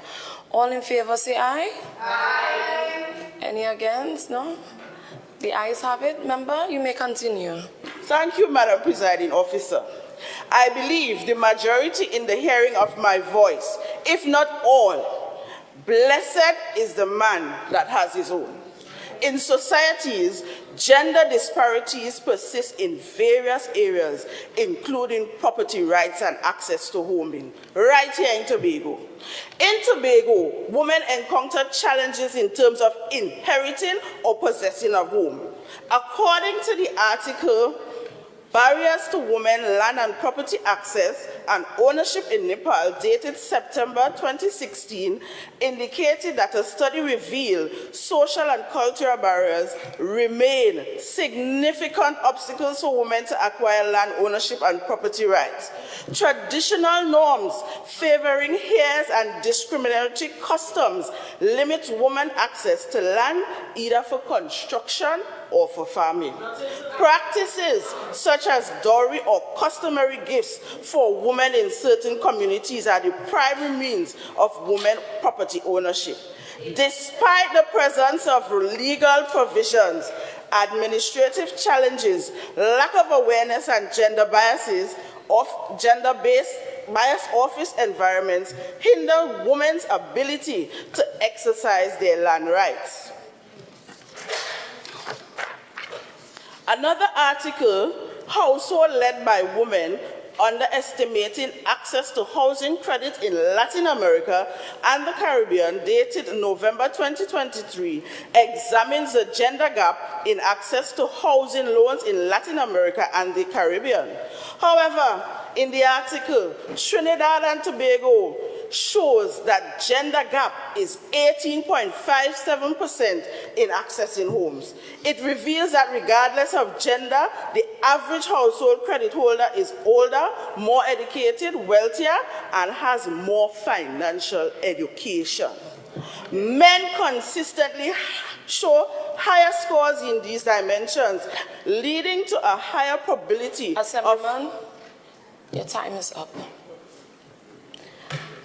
I would like to invite Assemblyman Jill Morgan to join in the debate at this time.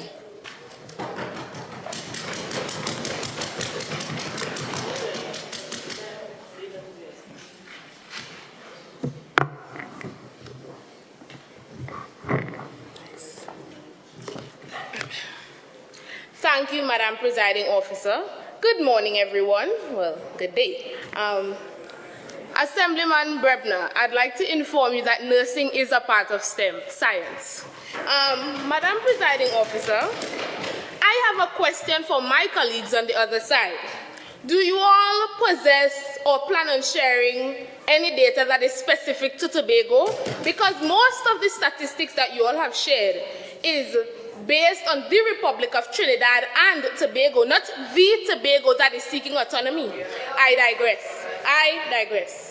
According to the Oxford Dictionary, the verb invest can be defined as devoting time, effort, finances, etc.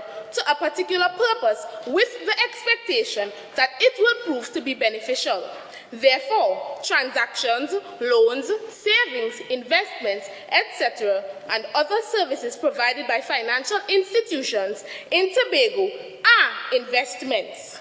Upon my own investigation, when entering any financial institution in Tobago, men and women are not separated. There is no segregation. Women are able to conduct their business just as easily or as laboriously as men. And as a matter of fact, most of the employees in these organizations are women. And even though they may not be financial advisors by profession, they are financially literate enough to provide financial advice, and I am sure that they would be willing to share their knowledge with their fellow Tobagonian sisters. Now, I spoke to some staff at a bank that will remain unnamed for the purpose of this debate, and they claimed that most of their clientele is female. Females seeking mortgages and loans to cover expenses in areas such as home renovation and education. And these females seem to be more curious about their transactions than their male counterparts. After all, Tobago is a matrifocal society, right? Anyways, nevertheless, it must be noted that this has not always been the case, as Tobagonian women of the past had less access to financial and economic resources. However, with the emergence of technology, inclusivity, and education for all, the access to information has expanded. Simultaneously, there has been a rise in women assuming control of their finances. They are making financial investments in stocks and real estate, saving for retirement, starting businesses, and seeking higher education. This pattern is evident in a faculty study, and according to this study, 57% of female baby boomers and 71% of females in Generation Z engaged in investment activities. Consequently, this study reveals a 14% uptick in investment when comparing baby boomers to Generation Z. Furthermore, I must mention the existing institutions that provide or expose women to education and training in financial literacy. Both male and female secondary school students are able to select subjects such as principles of business, principles of accounts, and economics, which can aid in the development of some measure of financial literacy. In addition, the Division of Finance is home to the Financial Literacy Secretariat, which is led by a woman. According to the division's website, this was created to improve the financial literacy level amongst Tobagonians.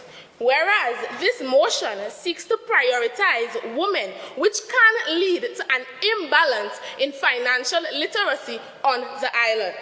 In essence, if gender equality is truly our long-term goal, we are moving in the right... You have 1 minute remaining in your speaking time. You may continue. Thank you, Madam Presiding Officer. If gender equality is truly our long-term goal, we are heading in the right direction. Data indicates that the percentage of financially literate women is rising annually, nearing parity with financially literate men. Therefore, it is illogical to dwell on an area that is steadily improving, while other pressing issues like domestic violence and workplace harassment persist for women. Female financial independence in Tobago is being fostered by enhanced online financial access and education from schools, financial institutions, and non-governmental organizations. Madam Presiding Officer, I thank you. I now invite Councillor Vera Clark-Smart to join in the debate.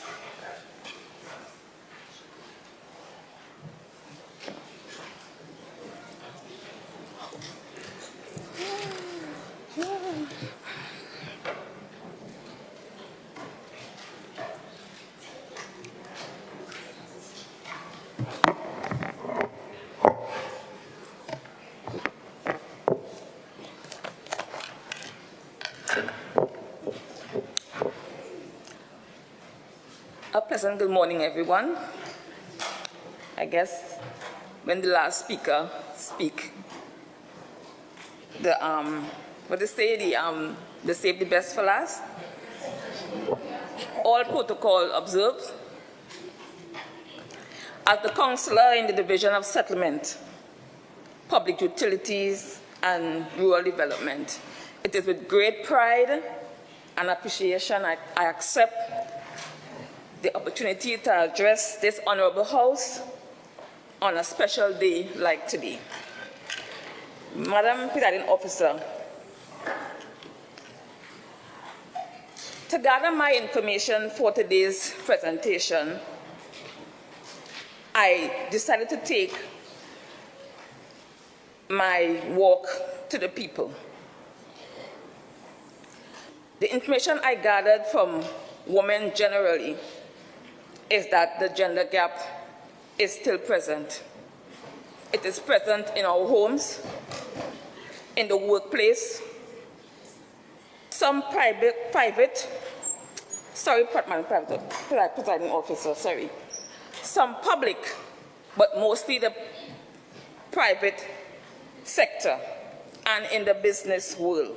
accessing land, property, and housing is still difficult. And in some cases, it's not even realized. I even got some information from men, Madam Presiding Officer. While one man said, "What woman want again? They have so much resources available for them. If we give them any more, they might take over." I spoke to other elderly, about 85-year-old influential businessman right here in Scarborough. And his one phrase was that women are immeasurable. You can't measure what women bring. You can't measure.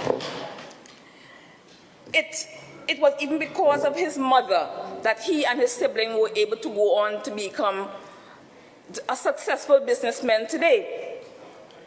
He was also adamant and told me to make sure I mention this. He said, take all men out of Parliament, out of the Assembly, and fill it with women. We will have a much better place. Some may say it's ideal, but the majority thinks it is not. The majority thinks it is not. We love our men folks, Madam Presiding Officer. We all should work together for one purpose, as that's how it was intended. Madam Presiding Officer, it is crucial to advocate for greater support for women. Let me tell you why. Especially in accessing housing grants. And I know it's from my division, considering the systemic changes they face. Women often encounter gender-biased discrimination in the workforce, earning less than their male counterparts. Providing specific support ensures that women have equal opportunity to secure stable housing, land, property, and fostering an equal society, an equitable society. We must acknowledge the existing disparities. We must acknowledge it. There are existing disparities, and place more emphasis on creating a system that is specifically beneficial to women. While I know my colleagues on the other side will argue that special support for women might unintentionally reinforce. Member, you have 1 minute of speaking time remaining. Thank you, Madam Presiding Officer. We must remember that unfair advantage is still present in 2024, and women are playing catch-up. In my recommendation,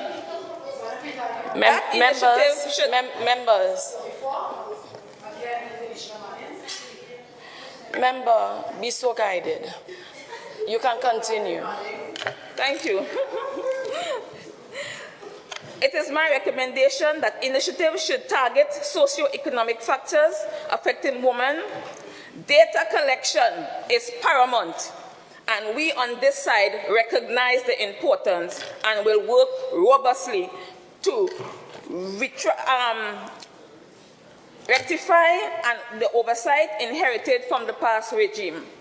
Minority, please take the data out of your pockets and make it readily available. Madam Presiding Officer, merit-based systems. Madam Presiding Officer, merit-based systems are important, and ignoring gender-specific challenges perpetuate inequality. Women face unique barriers, including the gender gap barriers and caregiving responsibilities. Tailored support acknowledges these realities. Tailored support acknowledges these realities. And housing grants are accessible to women on an equal footing. And those special reports on women might be seen. Member, your time would have elapsed.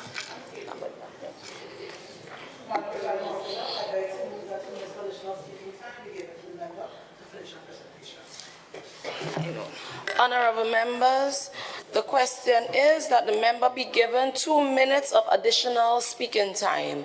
All in favor, say aye. Aye. Any against? No? The ayes have it. Member, you may continue. Thank you. And though special support for women might be seen as preferential treatment, my question, Madam Presiding Officer, is aren't we deserving? Aren't we deserving? Right? We are nurturers, we are caregivers, teachers, nurses, entrepreneurs, etc. In fact, we are the whole blinking market, according to our social... Member, I'm just cautioning you. Parliamentary language, thank you. All functioning and operating in a man's world, doing a man's job without a man's pay. Madam Presiding Officer, empowering women economically will naturally improve their eligibility for housing grants with a need for gender-specific initiative. Our women on the island need immediate assistance, Madam Presiding Officer. Specific measures such as affordable housing programs for single mothers or policies recognizing the impact of caregiving on women's finances will bridge that gap and provide practical solutions while we work on the broader systemic changes. I am in talk with the Secretary of Infrastructure with intention to expand the low-cost prefab housing, which was a success in our neighboring country of Guyana and so too St. Vincent and the Grenadines. Madam Presiding Officer, truth be told, many gender-neutral policies have contributed to the marginalization of women, whether we believe it or not. It is our women who feel it the most, as they say, who in the kitchen does feel the heat. And Madam Presiding Officer, my skin hot. The more sustainable strategies involve promoting equitable opportunities for women. We have acknowledged that no one person is the same, hence no situation is the same. However, women must be given the same number of resources, provided the same opportunities, thus ensuring an equal outcome. This should include improving educational, vocational studies, avenues for women, which would naturally enhance their eligibility for housing. Thank you. You may have your seat. Your Happy time is Independence up. Day to all. Member.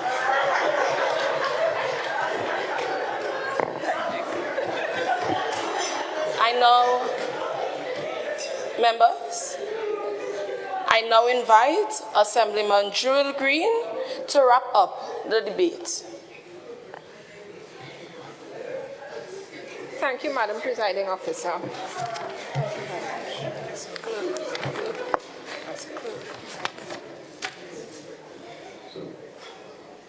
Women earned $22,656 per year, while for that same period, men earned $41,527.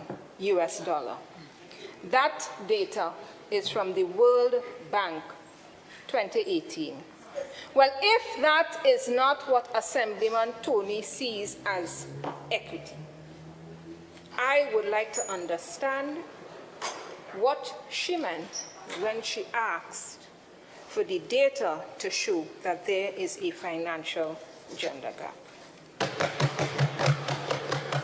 Assemblyman Belfon seems to think that matriculation data equates to success. Where is the data that shows female university graduates are paid equally when compared with their male graduates?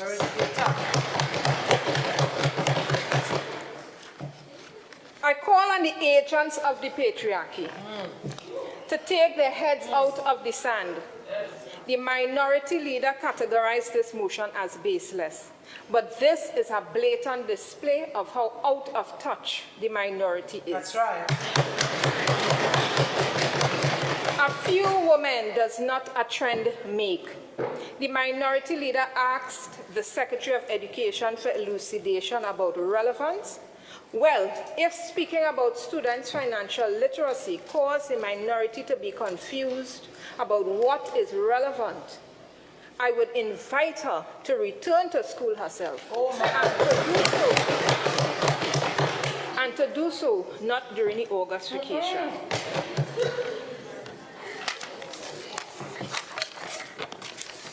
The Assemblyman, Tony, pulled out data from her friends and family research package. And yet her colleague, Assemblyman Gray, stood there and asked for data. That's your family too. 1 minute, Assemblyman Gray said she don't have any data based on gender from BDU. The next minute, she started quote data about women getting grants. Yes, yes, you did. I have a feeling you pulled those from under your bed. Under your bed. Assemblyman Murray seems not to be aware of the integrity in public life legislation. How is it that you have a whole beauty business on the side as an assemblyman? As the Secretary of Finance, Trade and Economy, I will be taking this matter up with office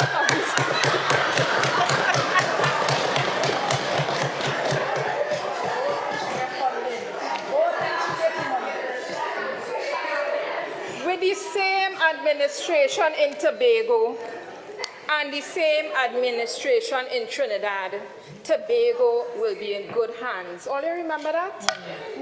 Now they come here today to accuse this administration of not caring about women.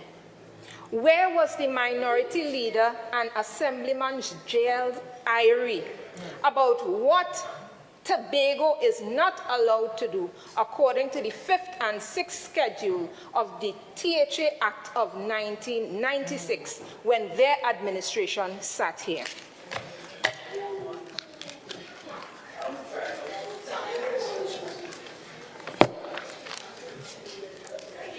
A 2022 report found that if female farmers in the developing world... Assemblyman Green, your time is up.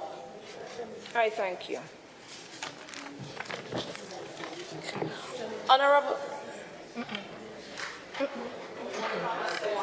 Honorable, you may have your seat, Assemblyman Green.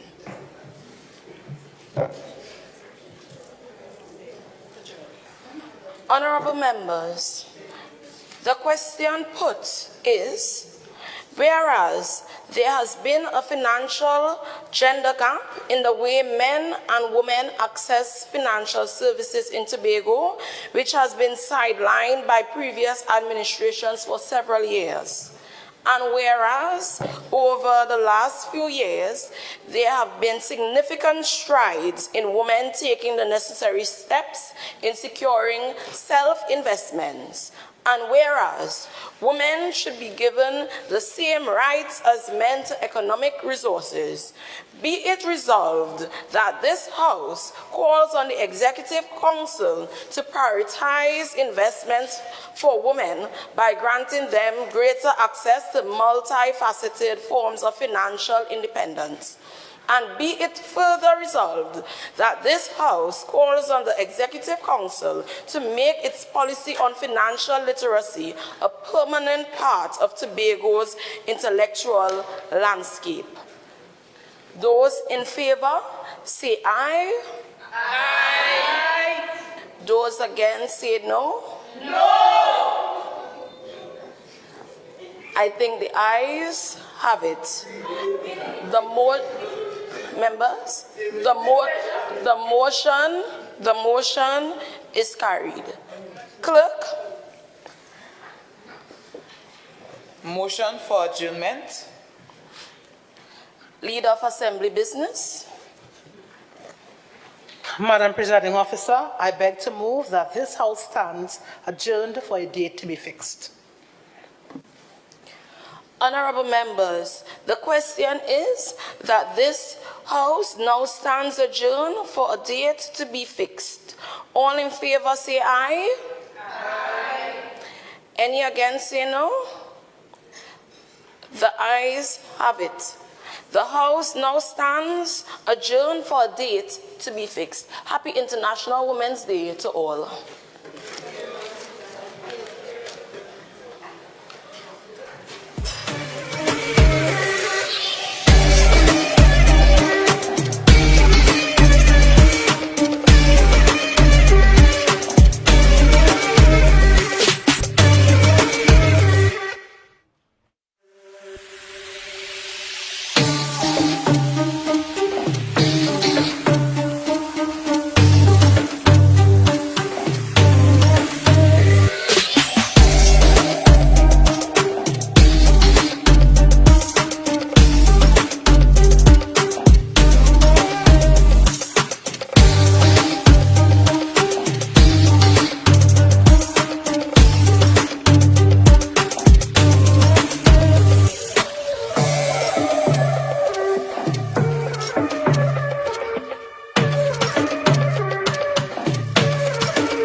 this Friday, 8th of March at 10 a.m., join me, Tanisha Cupid, presiding officer for the 2nd Annual International Women's Day debate at the Assembly Chamber on Gillingham Street in Scarborough. The theme is Invest in Women, Accelerate Progress. Women from NGOs and entrepreneurs will challenge your opinions on how we access financial services. Be part of the discussion on our Facebook Live. Tune in on our YouTube channel or join us in person in the Assembly Legislature Public Gallery this Friday on the 8th of March at 10 a.m. Check out our website tobagolegislature.org for updates. Trust me, you don't want to miss this. See you there.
Clerk of the Assembly, to bring you welcome.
The Honorable Assemblyman Dr. Faith B. Israel, Deputy Chief Secretary and Secretary of Health, Wellness and Social Protection, Assemblyman Sonny Craig, Assistant Secretary in the Division of Health, Wellness and Social Protection, Miss Abby Taylor,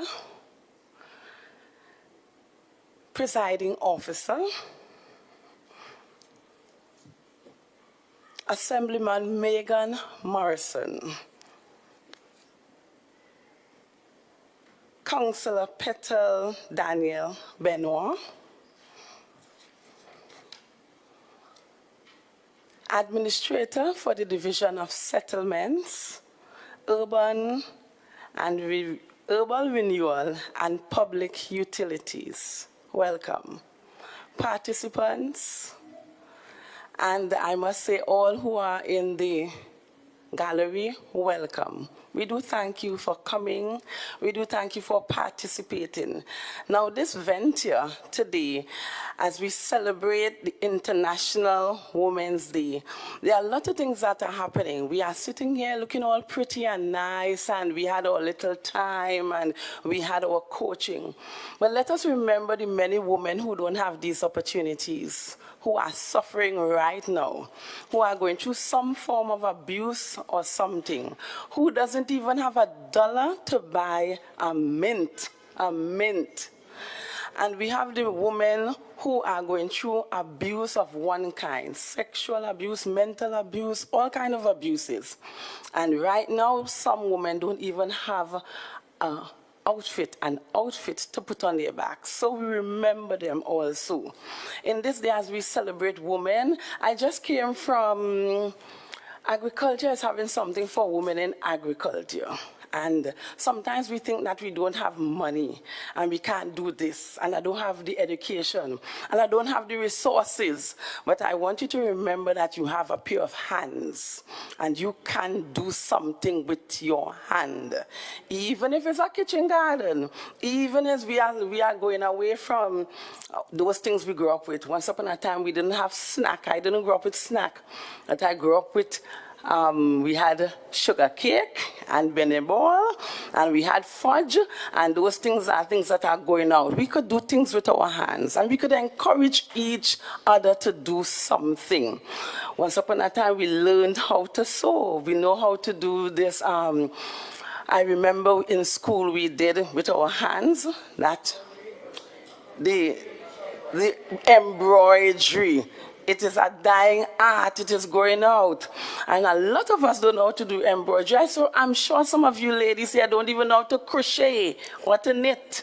It is a dying art that is going out.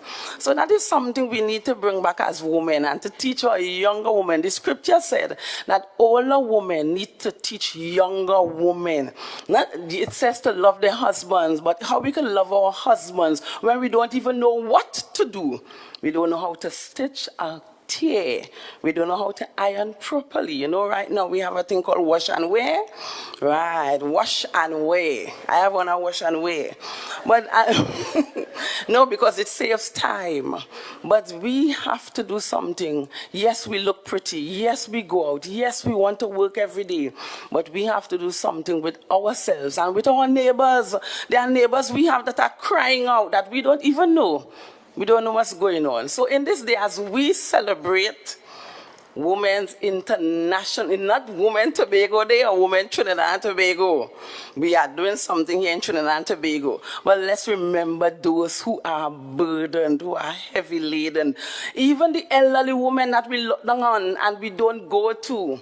Once upon a time, I used to go to the home for the aged every Sunday to sing, just to sing with them, you know, to sing some hymns. Half the time I cried and singing because I used to feel it for them. Let's remember those women who labored for us and allowed us to be in this place at this time.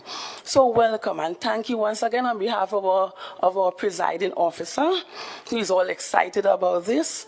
We do welcome you. Thank you once again for coming.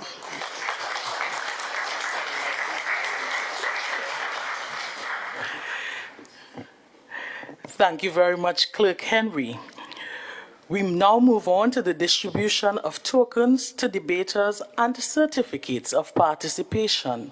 I am kindly asking our assemblyman, minority councillor, and presiding officer to assist with the distribution. I call on Madam Presiding Officer, Ms. Abby Taylor, to make the first distributions. Jewel Green.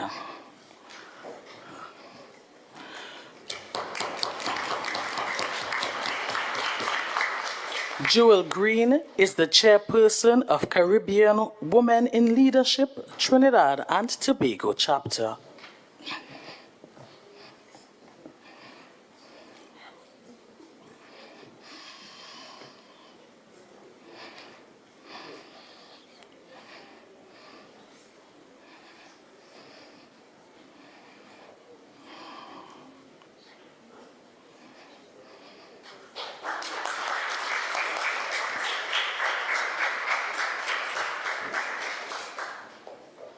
Up next, we have Chrisanne Daniel Rochford.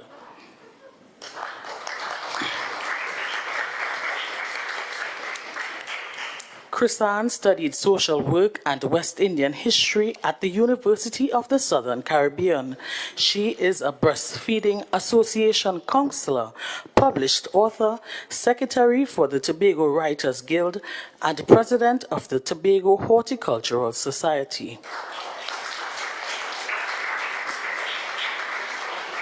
We now call on Fanta Pierre.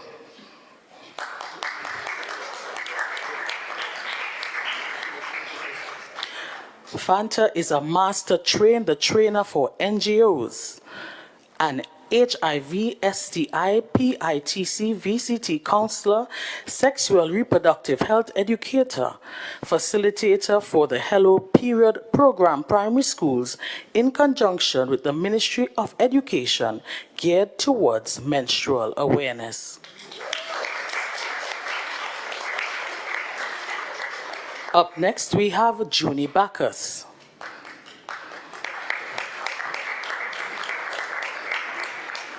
Junie graduated from the University of the Southern Caribbean in 2019 with a bachelor's degree in social work. Currently, she is employed with the Division of Health, Wellness and Social Protection as a behavioral services officer. She is currently the president of the Golden Lane Police Youth Club and the vice president of the Walking in the Word Youth Ministries.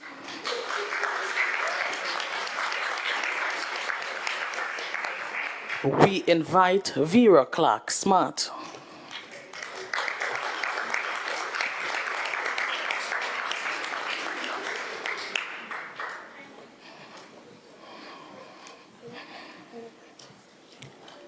Vera is the proud owner of Bago Concepts and Events Management Company.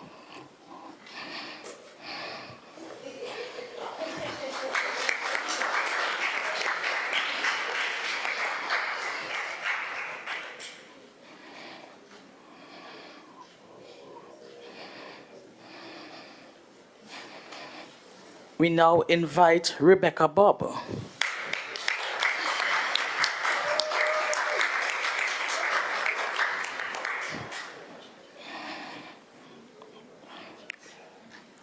Rebecca is an exquisite lady of immense worth.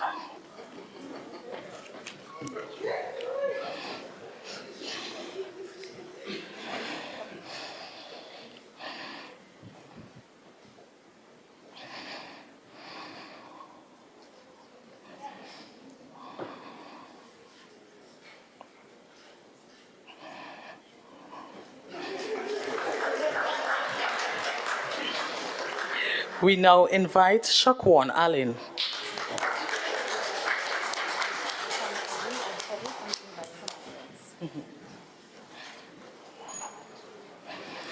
Shaquan is the 24-year-old proud CEO of Braided by Quan.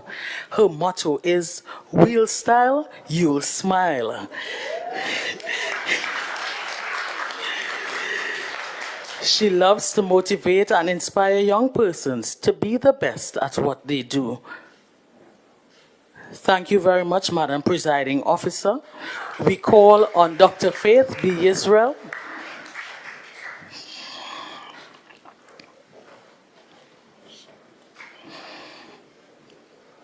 As Dr. Faith is coming on, we invite Ishla Bedlow.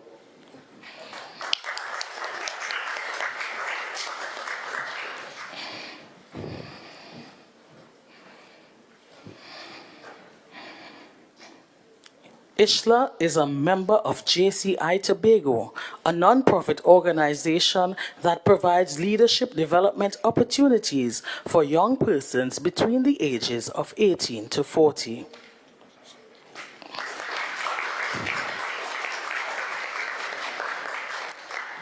We call on Onika Jordan.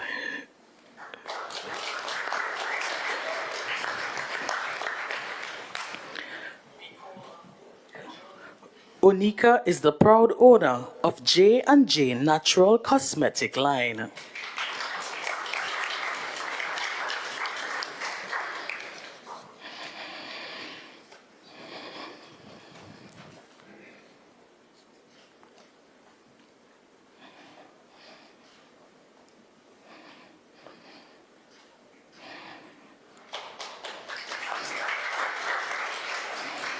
We invite Biana Brebner.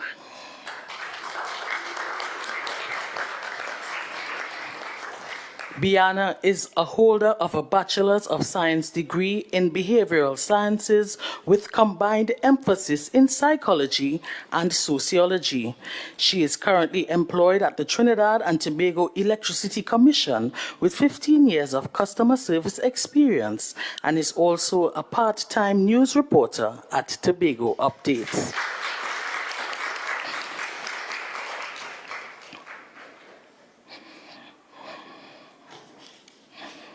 We invite Denisha Manning.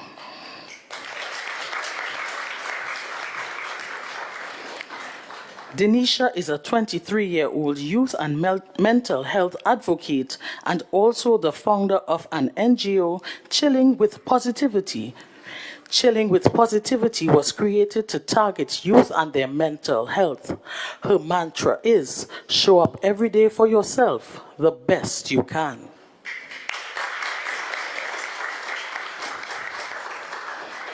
Thank you very much, Dr. Faith. We invite Councillor Petal Danielle Benoit. While she is coming, we invite Talisha Tony.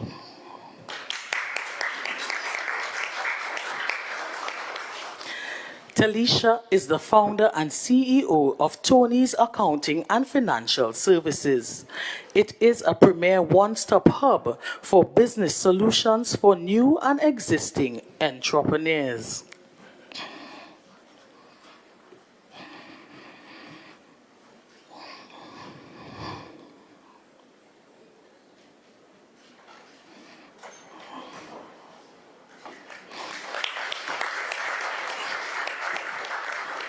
We invite Ronisia Belfon.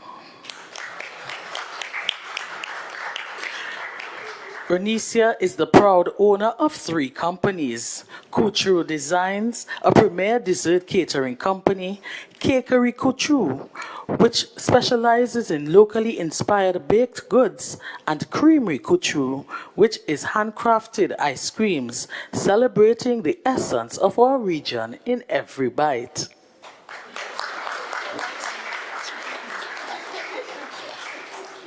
We now call on Dawn Gray.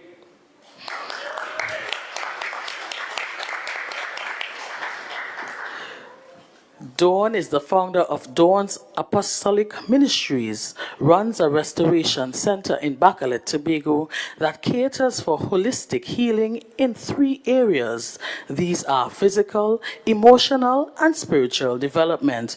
She is a doctor of theology and divinity. Happy belated birthday, Miss Gray.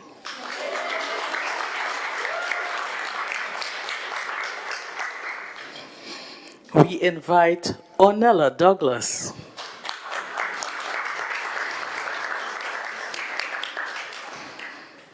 Ornella Douglas is a member of the Junior Chamber International, JCI Tobago. She believes that it is the greatest organization in the world because it empowers and affords young people the avenue to create positive change.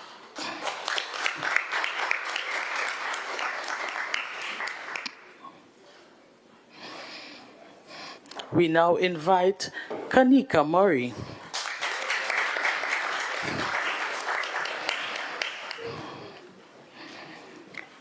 She is the owner of Kanika and Sons Pure Coconut Oil, a family-based business which manufactures pure coconut oil, body butters, body scrubs, hand sanitizers, soaps, lip balms, and lip scrubs. This company was established in 2016 in the scenic village of Charlottesville.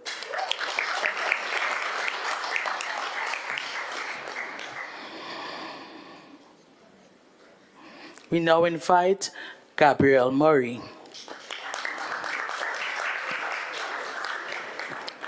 Gabrielle is a 19-year-old who is determined to make her mark in this world. A Bishop's High School alumna, she was head girl in 2022 and graduated valedictorian of the class of 2021. She aspires to pursue a career in pediatrics and is passionate about the arts. Presently, she is a co-artist with the 2 Cents Movement and a recently announced semi-finalist in the First Citizens National Poetry Slam 2024. We call on Natoya James.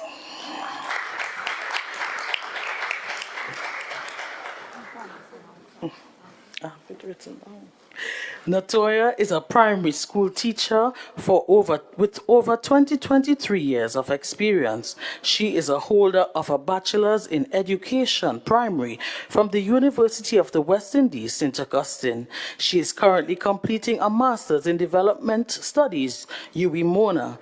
She is a feminist and believes in the promotion, investment in, and appreciation of all females. Thank you very much, Councillor. We now invite Assemblyman Sonny Craig.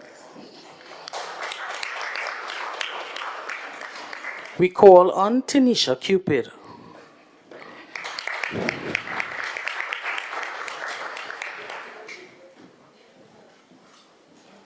Tanisha is a resident of Marys Hill and possesses a BSc degree in biology, specializations in microbiology and biotechnology from the University of the West Indies.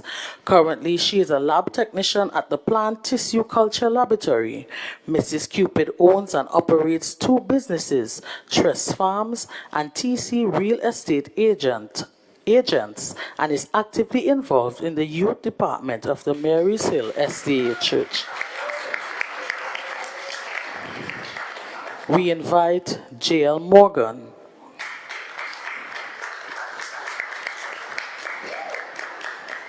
JL is an immaculate lady destined for greatness.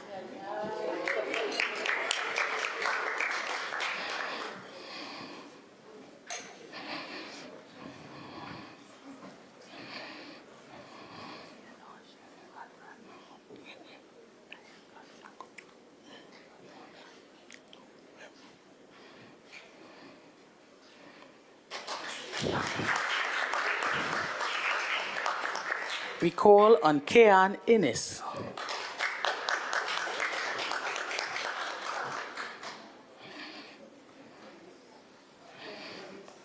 Kean is a diligent and dedicated motivator.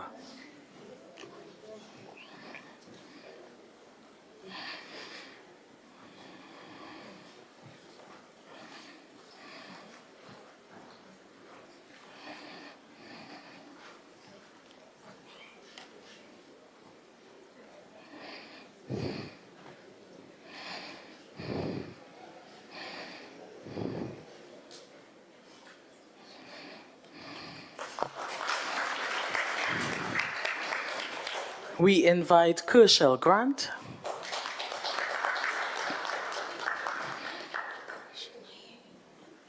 Okay, Ms. Grant is not here. Assemblyman Craig, we ask you to present the token to our facilitator, Mrs. Desiree Hackett Murray, who is a certified life coach and senior financial advisor. She is also a financial advisor at UTC.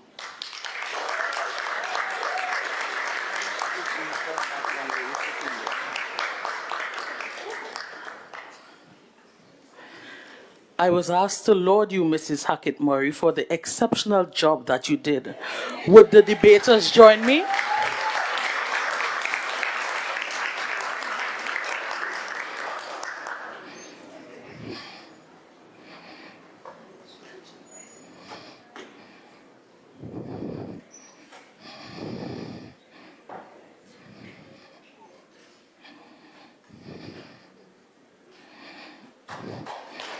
Thank you very much, Assemblyman Craig, Madam Presiding Officer, Assemblyman Faith B. Israel, and Councillor Daniel Benoit. Let us now invite to bring remarks a lady of poise and elegance, Miss Abby Taylor, the Presiding Officer, Assembly Legislature.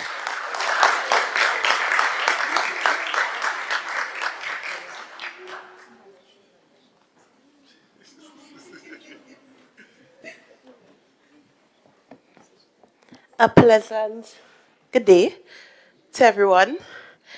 Allow me to recognize the presence of Deputy Chief Secretary and Secretary in the Division of Health, Health, Wellness and Social Protection. I get confused at times. Dr. Faith B. Israel, thank you for coming. Assistant Secretary in said division, Assemblyman Sonny Craig, thank you for being here. Minority Councillor, Mrs. Petal Daniel Benoit, thank you for your support always. Our facilitators, guests, girl guides, teachers, and I cannot forget our debaters.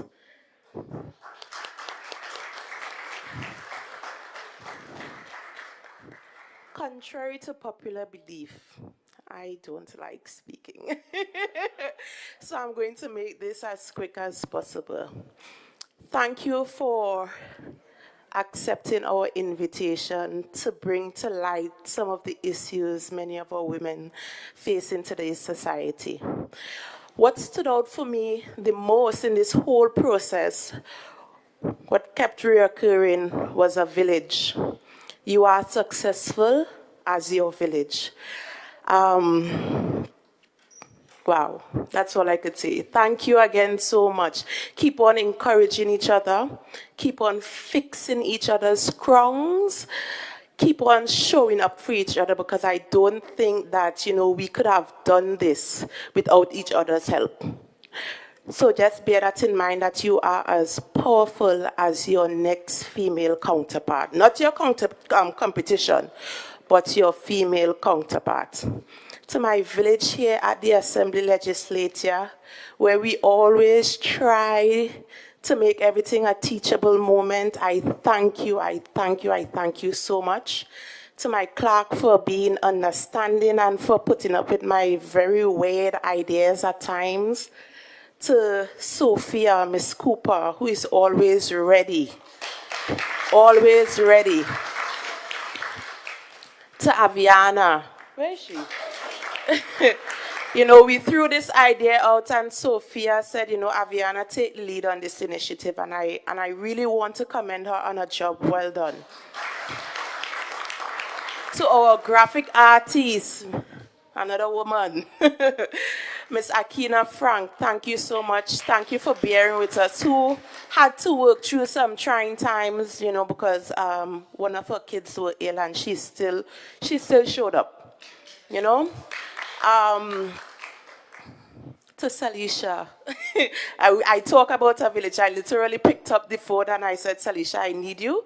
She said, I'll be no problem. So thank you again so much. To my presiding officer, Miss Cupid, who again, I just picked up the phone and said, Tanisha, you would make a perfect presiding officer. She said, you're sure about that? I said yes. The fact that I know probably half of the persons inside here, I don't know how to say thank you enough. Thank you all so much for just showing up and for demonstrating the strength of a woman. I know that we have young persons looking on. I would always encourage you all to strive to do your best. We have perfect examples here in Tobago, so I know that we are really destined to be in the greatest little island on planet Earth. So without any further ado, I would like to say, let's eat. Thank you again. Oh, two more persons I must say thank you to. Not women, but my support system in my office, Mr. Alex. I call him James, but it's Job Thomas. And to Mr. Ajay.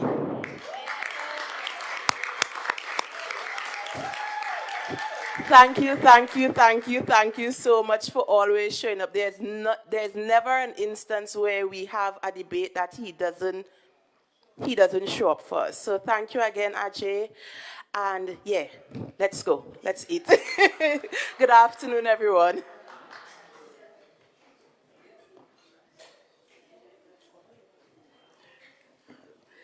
Thank you very much, Madam Presiding Officer. Before we leave, it is my distinct task to say thank you. It was indeed a riveting experience to witness these tremendous ladies of substance compellingly deliver your points on the International Women's Day 2024 theme, Invest in Women, Accelerate Progress. Allow me to express heartfelt gratitude to you phenomenal women for your potent debate prowess. To all of our attendees, especially our assemblymen, I say thank you for taking the time out to spend this International Women's Day with us, whether in person or virtually. To you, Madam Presiding Officer, and your diligent staff, I extend sincerest appreciation of the effort put into making this event a resounding success. As I close, and just before we move to the official photo shoot and then to brunch, allow me to leave you with the words of Maya Angelou's phenomenal woman. Pretty women wonder where my secret lies. I'm not cute or built to suit a fashion model's size. But when I tell them, they think I'm telling lies. I say, it's in the reach of my arms, the span of my hips, the stride of my step, the curl of my lips. I am a woman, phenomenal woman. That's me. I walk into a room just as cool as you please, and to a man, the fellows stand or fall down on their knees. Then they swarm around me, a hive of honeybees. I say, it's the fire in my eyes and the flash of my teeth, the swing in my waist and the joy in my feet. I am a woman, phenomenal woman. That's me. Men themselves have wondered what they see in me. They try so much, but they can't touch my inner mystery. When I try to show them, they say they still can't see. I say, it's in the arch of my back, the sun of my smile, the ride of my bust, the grace of my style. I am a woman, phenomenal woman. That's me. Now you understand just why my head's not bowed. I don't shout or jump about or have to talk real loud. When you see me passing, it ought to make you proud. I say, it's in the click of my heels, the bend of my hair, the palm of my hand, the need of my care. 'Cause I am a woman, phenomenal woman. That's me. A beautiful and blessed International Women's Day to ladies everywhere. My advice is be phenomenal. Again, I am Celicia Small Moses, and it was my distinct pleasure to host you. Ladies and gentlemen, I thank you.